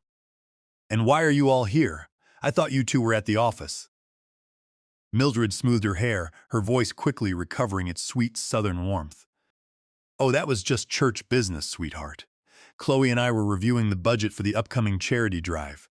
Gavin just stopped by to drop off some files. We were all together when we heard you groan from the kitchen." Lies, endless, seamless lies. "Well," I said, letting out a weak chuckle, "it's a blessing you were here. The Lord was watching over me today." "Yes, dear," Mildred whispered, her eyes dark and hollow, though I could see the cold, calculating gears turning in her head. She was already mentally spending the insurance money. The Lord was watching. I leaned back in the leather chair, letting my head rest against the soft headrest. I kept my eyes half closed, breathing in slow, deliberate patterns to maintain the appearance of a recovering cardiac patient. The three of them stood in front of me, hovering like vultures whose prey had suddenly opened its eyes. The tension in the room was so thick, it was almost suffocating. I let out a long, heavy sigh. This spell, it was different, Millie. I really felt the cold hand of death on my shoulder. It makes a man think. It makes him realize just how fragile this life is, and how quickly everything we build can vanish. Mildred stepped closer, her face instantly shifting back into its familiar mask of sweet southern empathy. She took my hand, her fingers cold and dry. "Oh, Winston, sweetheart, don't talk like that. You're going to be fine. You just need to rest. The Lord still has work for you to do." "Maybe," I said, looking from Mildred to Chloe and then to Gavin, "but it's a warning, Millie. A clear sign. We shouldn't take our time for granted. We need to celebrate the blessings we have while we're still here to enjoy them." I paused, letting the silence hang in the air, watching their expressions. They were listening intently, trying to read my intentions. "Next Sunday is a very special day," I continued, my voice sounding weak but clear. "It's the 40th anniversary of Pastor Otis Thorne's ministry at Savannah First Grace. And by the grace of God, it's also our 40th wedding anniversary. I was thinking, we shouldn't just let it pass quietly. We need to host a grand celebration, a massive gala right at the church social hall." Mildred's eyes widened slightly, a flicker of genuine surprise crossing her features. She glanced at Chloe, who had stepped forward, her interest clearly piqued. "A gala, Winston?" Mildred asked, her voice soft. "At First Grace? With Otis?" "Yes," I said, nodding slowly. "A joint celebration. 40 years of Otis serving our community, and 40 years of our marriage. I want to invite the entire congregation, the church board, the local business leaders, the mayor, and even the local press. I want the whole city to see the legacy of the Vance family." I saw Chloe's jaw slacken just a fraction. I knew exactly what was running through her greedy mind. A massive, high-profile public event, attended by Savannah's elite, was the perfect stage. She assumed that my near-death experience had terrified me, that I was preparing to announce my retirement and formally hand over the management of Vance Development Group and the $20 million Vance Family Trust to Gavin and her. She thought I was setting up my own exit. "Oh, Winston," Mildred breathed, a sweet, triumphant smile spreading across her face. She squeezed my hand, and for once the warmth in her voice felt real. Not because she loved me, but because she thought her victory was finally within reach. "That is a beautiful, wonderful idea. Otis would be absolutely honored, and it's only right that we celebrate our 4 decades together in the house of the Lord, surrounded by the people who love us." "Feel fund the entire thing," I said, putting on a tired smile. "No expense spared. I want a full catering service, ice sculptures, and a large video screen on the stage. I want to play a special video tribute, a presentation showing our 40-year journey, our family history, our achievements, and the building of our legacy. I want Victoria Crane to coordinate with the church board to make sure the presentation is perfect." "I can help with the video, Dad," Gavin offered, stepping forward. His voice was quiet, and he looked down at the rug, unable to meet my eyes for more than a second. The weight of his guilt was a heavy chain around his neck, but the promise of the inheritance was keeping him silent.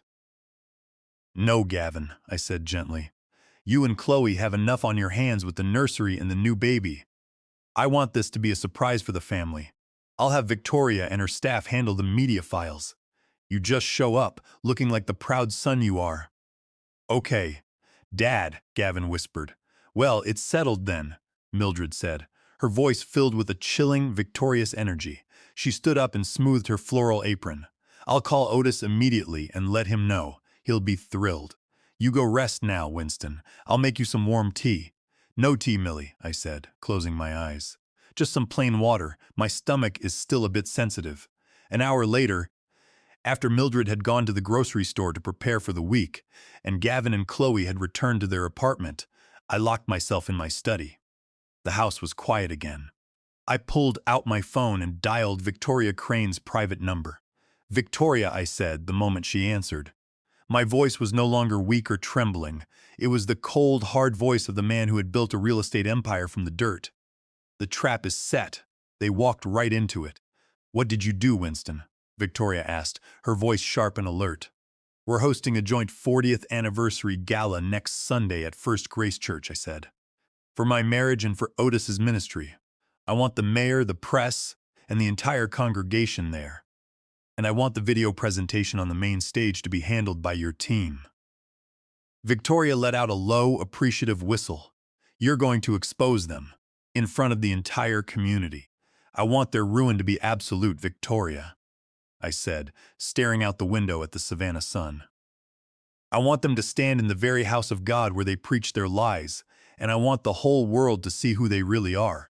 Prepare the final dissolution of the trust, the transfer of the company to the orphanage, and the divorce paperwork. We file everything on Monday morning right after the gala. But on Sunday, we show the movie. I'll have my team edit the security footage and the toxicologist report into the slideshow," Victoria said, her voice turning professional and ruthless. "They won't know what hit them, Winston. Be ready." The week leading up to the gala was a slow, agonizing exercise in patience. Every single day, I had to wear the mask of a dying man. I walked with a slight shuffle, breathed heavily when climbing the stairs, and complained of constant fatigue. Mildred watched me like a hawk, her eyes filled with a quiet, greedy anticipation. She continued to serve me the green smoothies, and every morning, I went through the same elaborate routine of faking a swallow and spitting the poison into a napkin before transferring a sample to a vial in my study. By Wednesday, my study drawer held 5 vials of green liquid and 5 Ziploc bags containing poisoned napkins. The evidence was piling up, but the most damning revelations were coming from Victoria Crane's office. On Thursday evening, while Mildred was at church choir practice, Victoria called me with the results of her secret investigation. "Winston," Victoria said, her voice filled with a grim satisfaction, "we hit the jackpot. My private investigator, Miller, has been digging into Mildred's and Otis Thorne's financial records. It's far worse than we thought. This isn't just a simple affair. It's a massive coordinated embezzlement scheme." "What did you find?" I asked, locking the study door and sitting at my desk. "Over the last 10 years, Mildred has transferred a total of $1.8 million from your joint household accounts into a shell company called Grace Trust Holdings, registered in Delaware," Victoria explained. "She set it up under the guise of charitable church donations. But guess who the sole directors and beneficiaries of Grace Trust Holdings are? Mildred Vance and Otis Thorne. They have a joint offshore account in the Cayman Islands linked directly to that Delaware shell company. They've been funneling your hard-earned money out of the country for a decade." I felt a cold rage settle in my chest, a dark, heavy frost that made it hard to breathe. $1.8 million. That was a staggering amount of money, representing decades of my work, sweat, and sleepless nights. It was money I thought was going to local charities, local orphanage renovations, church youth group programs, and building community food banks. I had signed those checks with a warm, grateful heart, believing I was doing God's work and helping the less fortunate. Instead, every single dollar had been funneled directly into a secret retirement fund for my wife and my best friend, Otis. They had been planning their future together, their quiet, luxurious sunset years, paid for in full by the husband they were actively laughing at. The sheer scale of the theft was breathtaking, a systematic looting of my life's work by the two people I had trusted most in the world. That's not all, Victoria continued. Miller managed to track down a law firm on the other side of town. Mildred went to them last month, not to my office, for obvious reasons. She had them draft a new will and a medical power of attorney. The new will leaves 100% of your personal estate and the management of the Vance Development Group to Mildred, with Gavin as the secondary beneficiary. She was planning to use your weakened physical state this week to pressure you into signing them, claiming they were just standard estate updates. She wanted to lock it down before the poison finished the job, I muttered. Exactly, Victoria said. If you had signed those papers, she wouldn't even have to wait for the trust fund to unlock. She would have had legal control of your entire life's work while you were still alive. But here is the final blow, Winston. We got the DNA results. My breath caught in my throat. And Miller followed Otis Thorne to a local coffee shop on Tuesday, Victoria said softly. He secured the disposable cup Otis threw in the trash. We ran a rapid DNA comparison against the hairbrush you took from Gavin's bathroom. The probability of paternity is 99.99%. Pastor Otis Thorne is Gavin's biological father. There is no doubt, Winston. The boy you raised for 32 years is not your son. I closed my eyes, the cold reality of the words washing over me. Even though I had heard Mildred confess it on the video, seeing the scientific proof, the cold numbers on a laboratory report, made it real. 32 years of memories, teaching him to ride a bike, taking him to college, watching him grow, all built on a lie designed by my wife and my best friend. Are you okay, Winston? Victoria asked, her voice showing a rare moment of gentleness. I'm fine, Victoria, I said, opening my eyes. My voice was steady, hard, and cold as granite. I'm more than fine. I'm ready. What about the prenuptial agreement? The infidelity clause is fully triggered by the DNA report, Victoria said, returning to her sharp professional tone. Mildred has violated the core terms of the marriage contract. Under Georgia law, the court will completely bar her from receiving any alimony or division of the marital assets. And with the financial records of the Delaware Shell Company, we can prove the dissipation of marital assets. The court will order her to repay every single dollar she stole from you. And the trust fund? Chloe's child is legally Gavin's because they are married, but since Gavin is not your biological son, the trust fund clause for a biological grandchild is completely void. Neither Gavin, Chloe, nor their child have any legal claim to the $20 million trust. It remains 100% under your control. Perfect, I said. Have the local sheriff's department briefed on the poison and the financial fraud. I want the arrest warrants ready, but tell them they are not to move until the video presentation ends at the gala. They're on standby, Victoria said. The sheriff is a close friend of mine, and when he saw the video of Mildred crushing those pills, he was furious. He's personally leading the team on Sunday. Good, I said. Let them have their celebration. Let them dress in their finest clothes and smile for the cameras. Next Sunday, the Church of Savannah will see the truth, and I will be there to show it to them. I hung up the phone. I stood up and walked to the window, looking out at the dark Savannah night.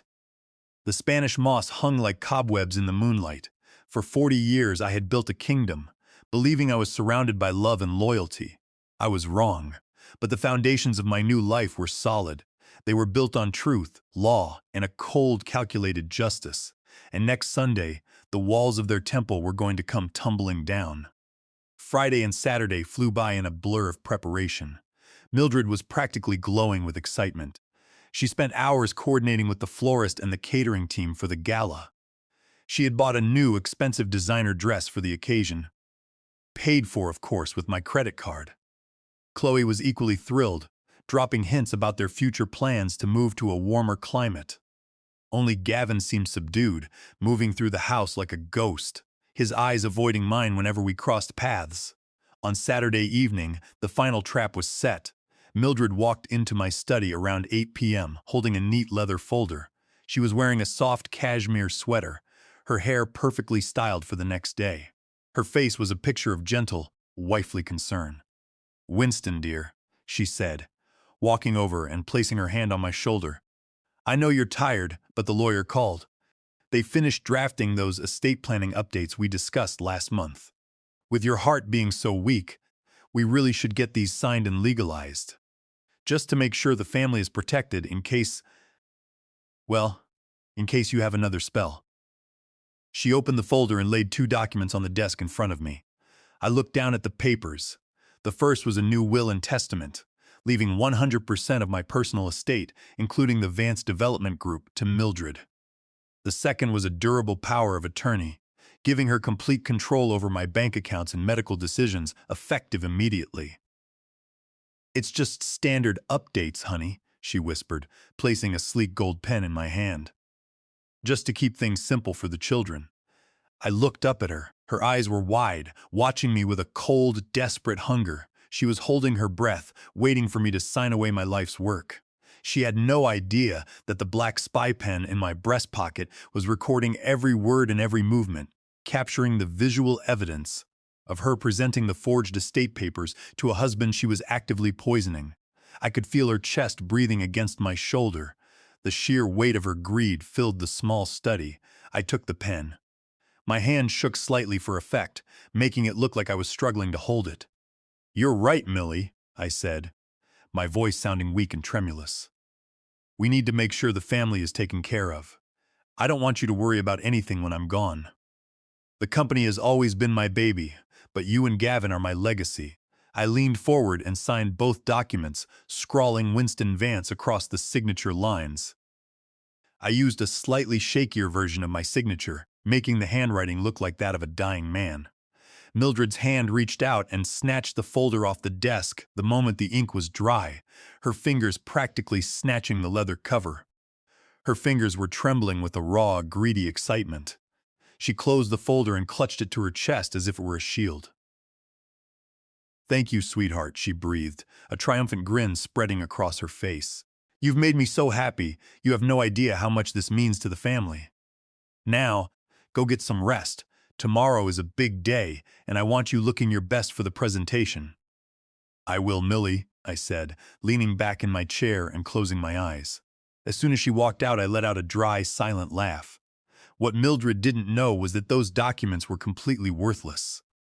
Under the Omega Protocol, Victoria Crane had already legally frozen all of my personal bank accounts and corporate assets.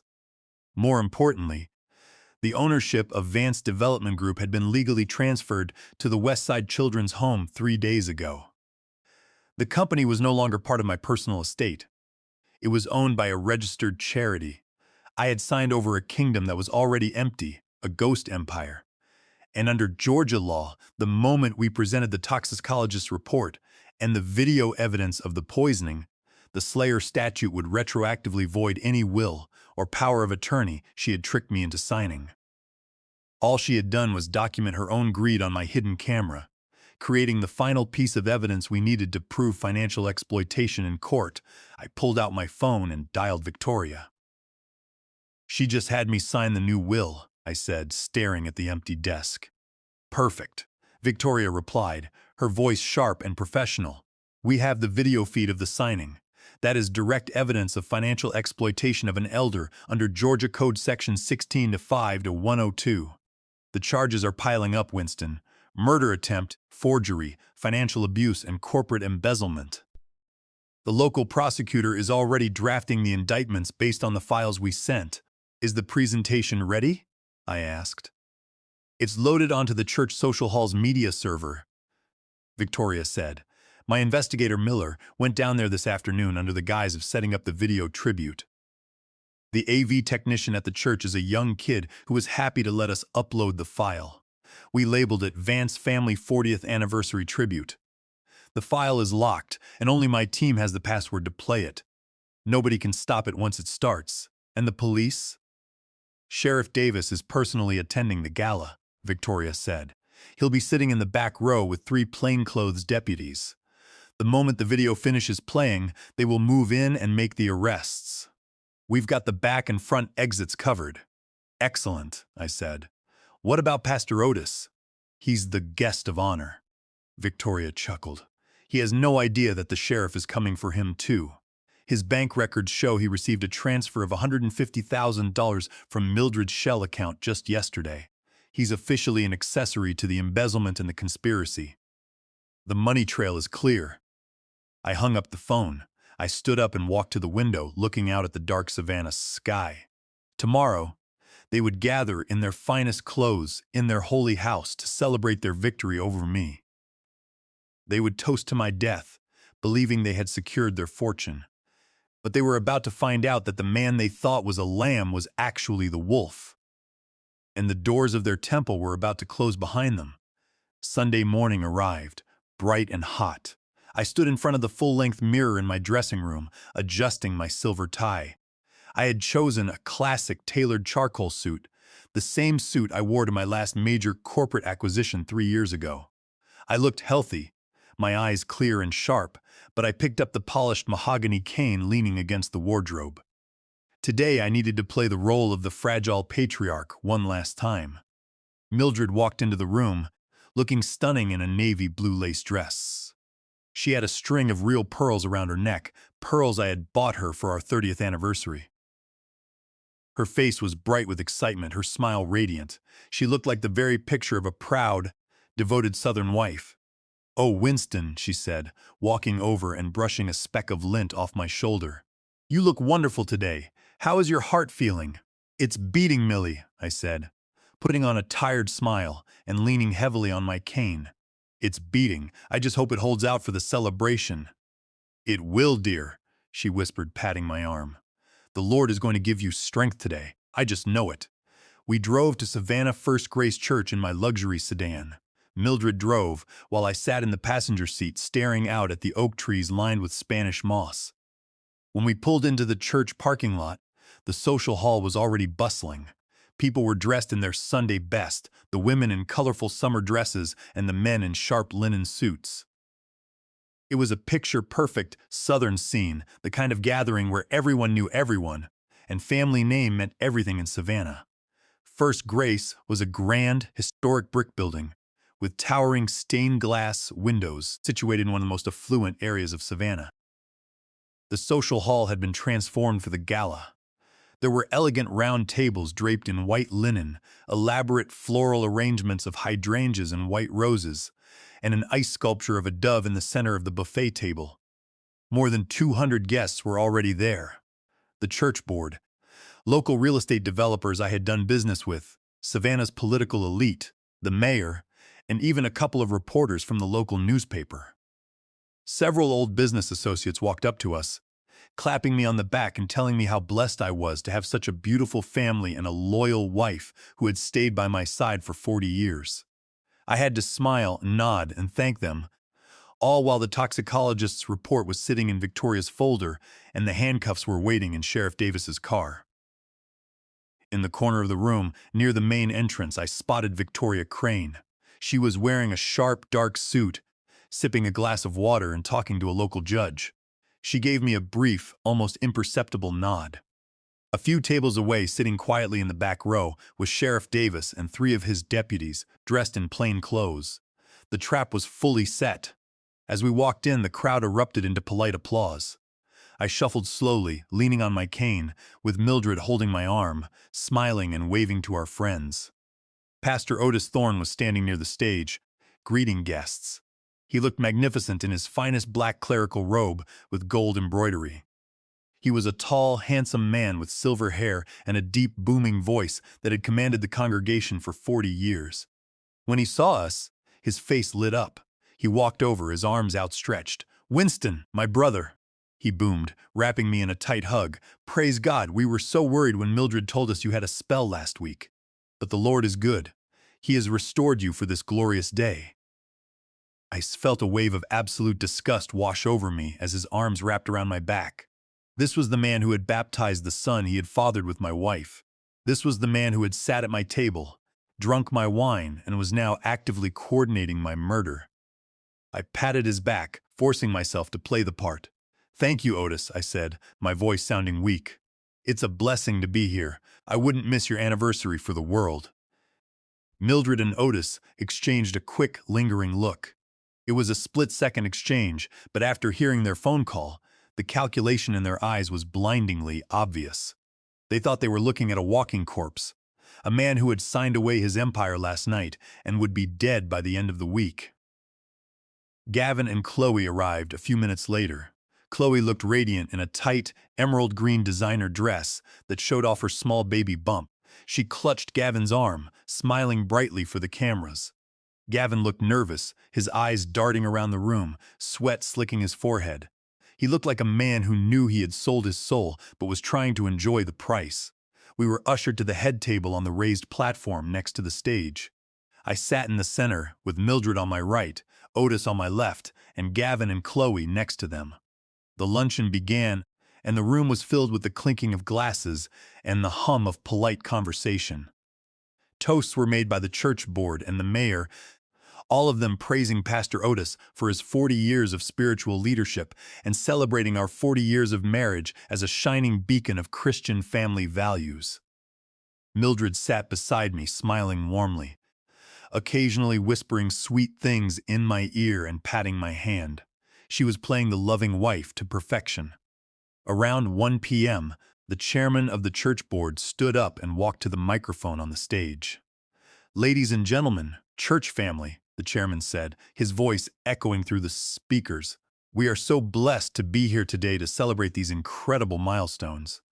And now we have a very special video presentation prepared by the Vance family to look back at 40 years of Winston and Mildred's marriage, the building of the Vance legacy, and Pastor Otis's 40 years of ministry."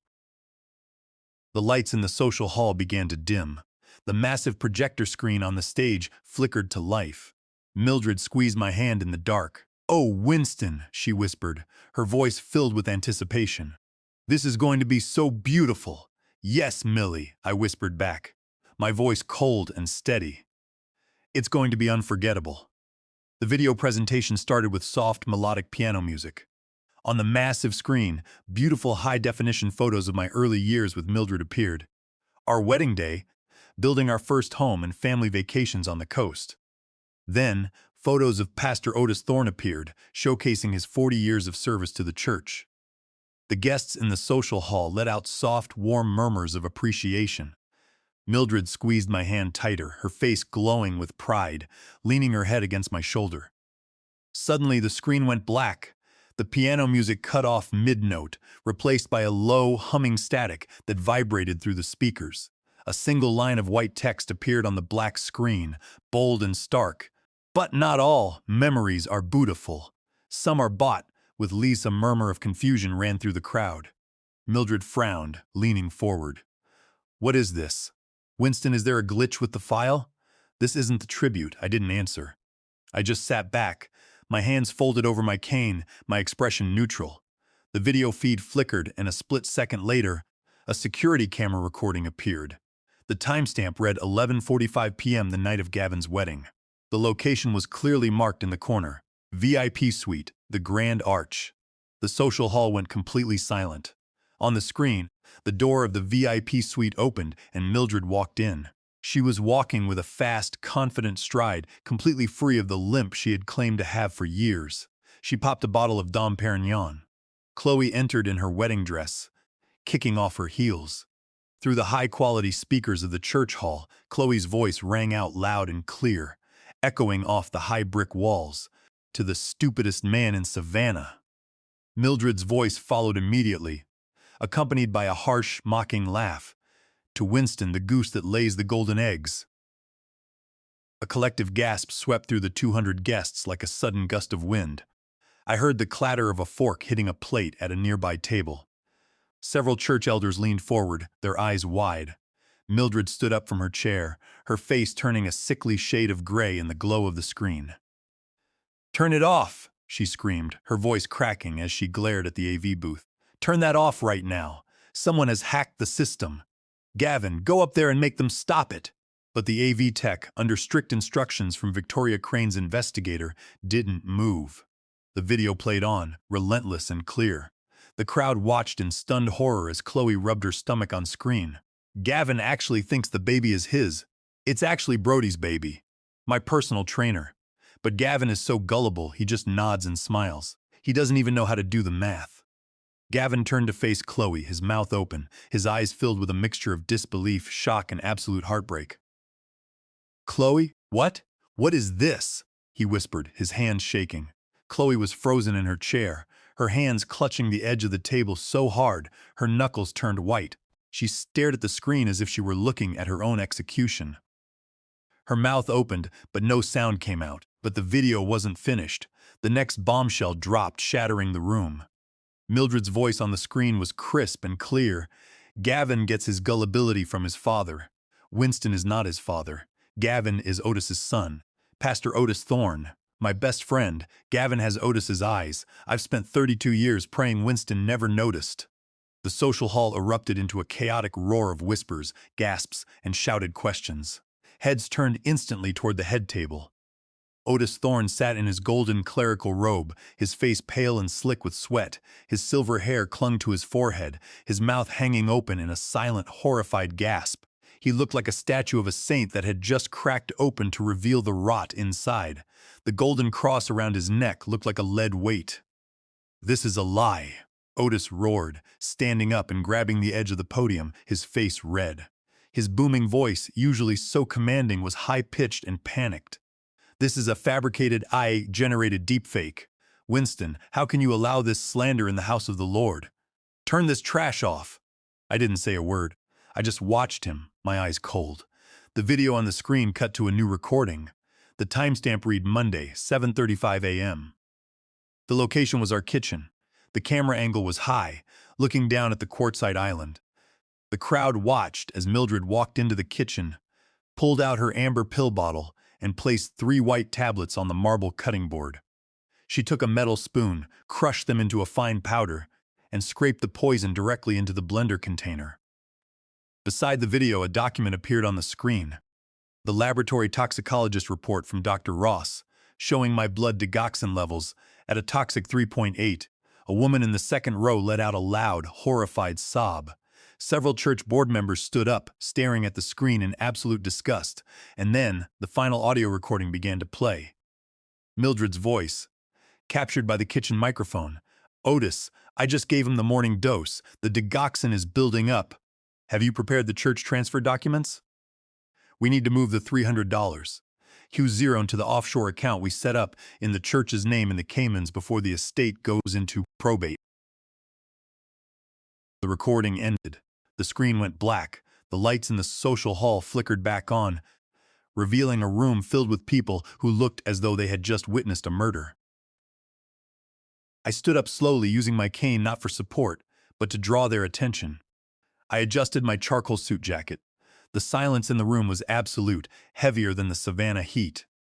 I looked at my wife, my son, and my best friend. The game was over, and they had lost everything. The silence in the social hall was deafening, a thick, heavy weight that pressed down on everyone in the room. The 200 guests sat frozen, staring at the head table. I stood tall, my hands resting on the gold handle of my cane. I looked at Mildred, whose navy blue lace dress now looked like a shroud. She was shaking, her lipstick smeared as she clutched the edge of the table, her fingernails tearing at the white linen tablecloth. "Winston," she whispered, her voice cracking, her eyes wild with panic. "Winston, sweetheart, please. This is a misunderstanding. It's a prank. Someone is trying to destroy our family. We've been married for 40 years. You know me." "A prank, Mildred?" I said, my voice carrying clearly through the silent room without the aid of a microphone, echoing off the high brick walls. "Is it a prank that my blood contains 3.8 nanograms of digoxin? Is it a prank that you crushed 3 tablets of heart medication and swept them into my blender on Monday morning? Or is it a prank that you forged my signature on a DNR order and had Gavin sign a witness document stating he found me unresponsive at 12:15 p.m. when I was still breathing on the floor?" The crowd gasped. The church board members, men I had known for decades, looked at Mildred with absolute horror. Several of the elderly congregation members were shaking their heads, their faces twisted in disgust. I turned my gaze to Pastor Otis Thorne. He was clutching his chest, breathing heavily, but not from a heart attack, from sheer paralyzing terror. The silver hair that had always looked so noble now looked slick and greasy. "And you, Otis," I said, my voice cold and hard as the granite foundations of the buildings I had built. "My brother, my spiritual advisor, the man who sat at my table every Sunday. For 32 years, you let me raise your son. You took $300, $1,000 of my money for renovations last year, and just yesterday, you accepted a transfer of $150,000 from Mildred's Grace Trust Holdings shell company. All the while, you were waiting for her to stop my heart so you could split the $20 million trust fund. Winston, please, Otis pleaded, his hands shaking as he held them out, his booming voice reduced to a pathetic whine. The devil tempted us. We fell from grace, we sinned, Winston, but we can resolve this privately. We don't need this public spectacle. In the name of Christ, Winston, forgive us. Think of the church's reputation. Do not speak his name in this room, Otis, I said, my voice dropping to a dangerous, icy whisper. You are not a man of God. You are a thief in a shepherd's robe. You used your pulpit to cover your greed, and you used your collar to steal from a friend. And you, Mildred, are a murderer. You fed me poison every single morning and watched me drink it with a smile. I looked at Gavin. He had sunk down into his chair, his head in his hands, sobbing uncontrollably, his shoulders shaking. The young man I had called my son was completely broken, his world shattered in a matter of minutes. He kept murmuring, "No, it's not true, it's not true," as if repeating the words could change the DNA report or the audio files playing from the speakers. Beside him, Chloe was white as a sheet, staring at the table, realizing her dream of a luxury penthouse in Miami had just evaporated into a lifetime of debt, court dates, and public shame. She looked at Mildred, then at Gavin, her eyes wild with panic, looking for an escape route that didn't exist. She tried to stand up, but her legs gave out, and she sank back down, clutching her stomach as if the child she carried could protect her from the law. Gavin, I said, my voice softening just a fraction. He looked up, his eyes red and swollen, filled with tears. Dad, I didn't know about the poison. I swear to you, I didn't know. I would never have let her do that to you. I know you didn't know about the digoxin, Gavin, I said, looking at him with a mixture of pity and resolve. But you knew I was on that floor. You knelt beside me. You thought I was dying. And when your wife slapped you and told you to let me die for the money, you put the phone down. You stood by and waited 15 minutes for my heart to stop, and then you signed a paper to cover it up. You chose the lie, Gavin. You chose the money, and in doing so, you chose to let your father die. That makes you an accomplice. You are no son of mine. Dad, please, Gavin cried, reaching out a hand, but I stepped back, away from his touch. The boy I raised is gone, I said. He died on that rug. The man standing here today is Winston Vance, and I am done paying for your lies. I turned to Victoria Crane, who stood near the stage. She nodded to the back of the room. Sheriff Davis and his 3 plainclothes deputies stood up from the back row. The crowd parted for them in absolute silence as they walked up the center aisle. The sheriff's face was grim. He had known me for 20 years, and he had seen this evidence. Mildred gasped, backing away from the table, but there was nowhere to go. The stage was behind her, and the deputies were already flanking the platform. Mildred Vance, Sheriff Davis said, his voice echoing through the silent hall. You are under arrest for attempted murder, financial exploitation of an elder, and forgery. You have the right to remain silent. A deputy stepped forward, grabbed Mildred's hands, and pulled them behind her back. The metallic click of the handcuffs locking around her wrists was the loudest sound in the room. The string of pearls around her neck caught the light, a useless ornament on a woman who had just lost her freedom. And you, Otis Thorne, the sheriff said, turning to the pastor. You are under arrest for conspiracy to commit murder, grand theft, and money laundering. You have the right to remain silent. Otis Thorne did not fight. He did not plead. He simply closed his eyes as the cuffs clinked around his wrists, his golden robes looking heavy and ridiculous under the weight of his disgrace. The deputies led Mildred and Otis Thorne down the center aisle of the social hall.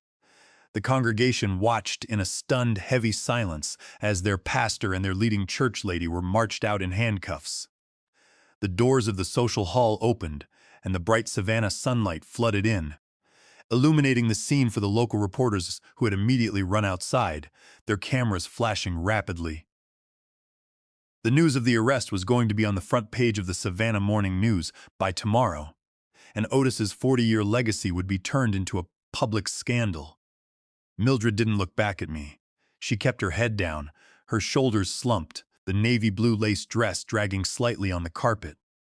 Otis Thorne walked with his head bowed, his lips moving in silent, desperate prayers that had no power to save him now. The crowd in the social hall was still murmuring, a low buzz of shock and disbelief. Once the doors closed behind them, the hall erupted into a wall of noise. Board members were arguing, guests were whispering, and the mayor was quickly making his exit through the side door to avoid being associated with the scandal. I turned back to the head table, where Gavin and Chloe were still sitting. Gavin's face was buried in his hands, his body shaking with deep, ragged sobs. Chloe was staring at me with a look of pure, concentrated venom. Her emerald green dress, which she had bought to celebrate my death, now looked like a joke. "You think you've won, old man?" Chloe hissed, her voice low and spiteful. "You think you can just cast us out? We have the deed to the historic estate. You signed it over to us free and clear. It's a $1.2 million property, and it's legally ours. We can sell it and buy a place in Miami, and you can't do a single thing about it. We have the papers." I looked at her, letting out a soft, dry laugh. I reached into my jacket pocket and pulled out a document, laying it on the table in front of her. "Read the fine print, Chloe," I said, my voice cold and calm. "That deed was signed over to Gavin Vance and Chloe Vance as representatives of the Vance Family Trust.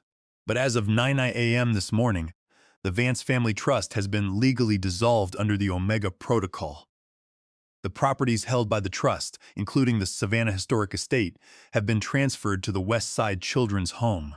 The trust no longer exists." Chloe's eyes flew open, her hands shaking as she grabbed the paper, her eyes scanning the legal stamps. "Furthermore," I continued, "your marriage to Gavin was built on fraud. Victoria Crane has already filed the paperwork to invalidate the transfer of the deed based on false representation and forgery.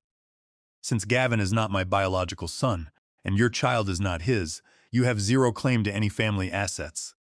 The cars you drive? They are leased in the name of Vance Development Group. The company accounts are frozen. The keys will be repossessed by tomorrow morning.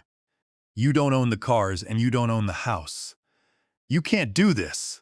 Chloe shrieked, standing up, her chair scraping loudly against the wooden platform. "I'm pregnant. I have a child coming. The law protects mothers." "Then I suggest you call Brody," I said, my voice flat. "The personal trainer. Let him pay for your student loans. Let him buy you a penthouse in Miami. Because you have exactly 24 hours to vacate the Savannah estate. If you are still on the property by noon tomorrow, the sheriff will remove you for trespassing. We have the eviction order ready." Chloe looked down at Gavin, who was still sobbing on the floor, completely useless and broken. She let out a loud, frustrated scream of pure disgust, grabbed her expensive designer leather purse from the table, and marched off the platform. Her high heels clicked furiously and loudly against the polished wood as she pushed her way through the silent, staring crowd of guests, out of the social hall and out of the building. She didn't look back at Gavin a single time. She didn't care about his pain, his tears, or his shattered heart. She only cared about the money, the trust fund, and the luxury lifestyle she had been promised. Now that the Vance bank account was locked away and the dream was dead, she was gone, leaving him to pick up the pieces of the disaster she had helped create. I looked down at Gavin. He looked so small in his tailored suit, his shoulders hunched, his face wet with tears. "Dad," he sobbed, looking up at me. "What am I going to do? I have no job. I have debt. I have nothing. How am I supposed to live?" "You are 32 years old, Gavin," I said, looking at him with a mixture of sadness and resolve. "You have a college degree that I paid for. You have your health. You are starting from zero. Just like I did when I was 20 years old, working on construction sites for $3 an hour. I didn't have a safety net, and I didn't have a trust fund. But I don't know how to survive without the company," he wept. "Then you'll learn," I said. "You are not a victim, Gavin. You are a man who made a choice. You chose the easy way. You chose the lie. You stood by my body and chose to let me die so you could get my bank accounts. Now you have to live with the truth. You have to work. You have to sweat. You have to struggle. Maybe it will make a man out of you yet. But I won't be there to see it." I turned my back on him. I adjusted my charcoal jacket, picked up my cane, and walked down the steps of the platform. The congregation parted for me in absolute silence as I walked down the center aisle. They looked at me with awe. They looked at me with fear. They saw a man who had burned his own life to the ground to cleanse it of the rot. I pushed open the double doors of the church and walked out into the blinding Savannah sun. The heat of the day hit me, but I felt cool. I felt light. The weight of 40 years of lies had finally been lifted from my shoulders. I walked down the broad marble steps of First Grace Church, my cane tapping against the stone. The sound was sharp, rhythmic, and final. Behind me, the heavy oak doors of the sanctuary remained open, but the world I had spent 40 years building was locked inside, turning to ash. I could hear the distant murmur of the crowd, the frantic voices of church members, and the static of the police radios, but it all sounded so far away. It was no longer my concern. At the curb, parked in the designated spot where the pastor usually kept his luxury sedan, was a vintage 1967 Shelby Cobra. It was a beautiful cherry-red convertible with white racing stripes down the hood. The chrome work gleamed in the hot Savannah sun, and the black leather seats looked pristine. I had bought it yesterday in cash. For 10 years, I had wanted this car.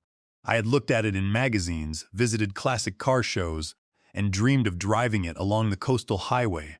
But every time I brought it up, Mildred would scoff.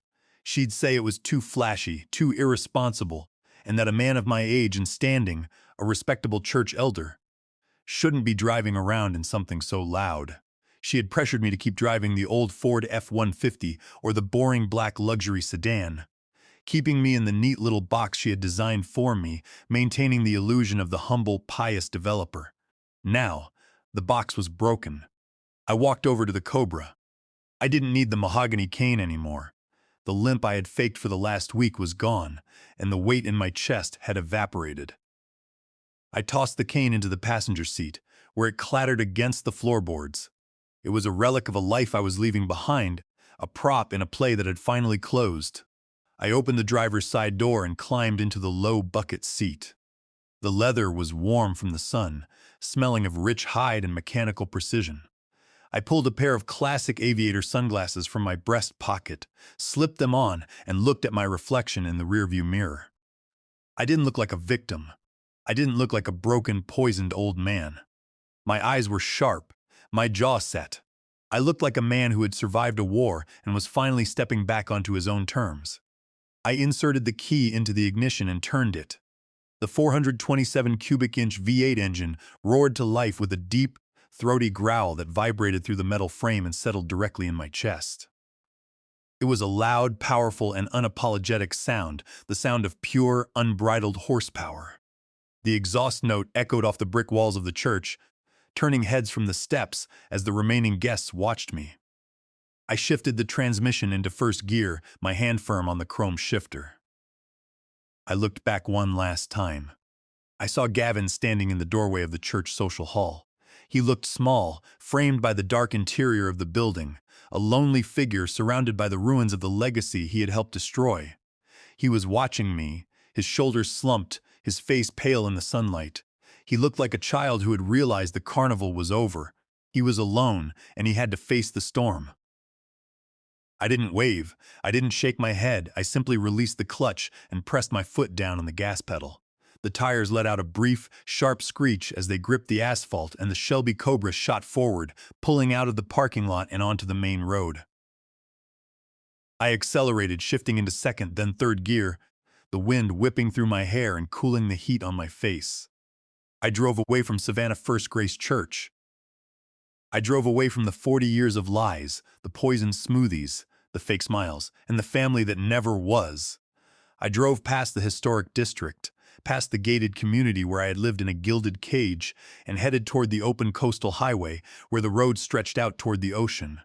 I was 71 years old. I had no wife. I had no son. I had no grandson. The real estate empire I had spent my life building had been handed over to an orphanage. On paper, I had lost everything, but as the speed dial climbed and the Savannah skyline faded into the background, I realized something. I was free. For the first time in 40 years, the road ahead belonged only to me. I had spent decades believing that providing for a family was the same as being loved by them. I thought that signing checks, Buying historic estates and establishing trust funds was how you secure loyalty. I was wrong. I had learned that the most dangerous enemies are often the ones sleeping under your own roof, sharing your dinner table and smiling at your jokes. I had learned that blind trust is not a virtue. It is a liability that will cost you your life. Real family is not defined by DNA, marriage certificates, or the signatures on a deed.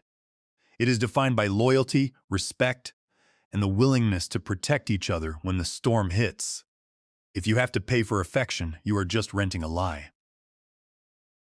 I had walked away from my kingdom with nothing but my dignity and a cherry-red convertible. But as the miles rolled by and the cool salt air filled my lungs, I realized I hadn't lost anything of real value. The wealth I had built was just paper, concrete, and steel. The Vance Development Group was just a name on a corporate registry. The houses, the bank accounts, the prestige, they were all just illusions. The only things that truly mattered, the only assets of any worth, were the things they could never steal from me: my mind, my resilience, my memories, and my honor. I had started with nothing but a toolbox and a dream at 20, and now at 71, I had the wisdom to know that starting over was not a defeat. It was a privilege, a blank canvas. I was starting fresh, and this time my life would be built on truth, not lies. And as the wind roared in my ears and the ocean came into view, I knew it was more than enough. Sometimes you have to lose everything you thought you needed to find the freedom you actually deserve. If this story of betrayal, law, and redemption resonated with you, please hit the like button and subscribe to the channel for more stories like this. Let me know in the comments. Would you have forgiven them? Or would you have burned it all down just like I did?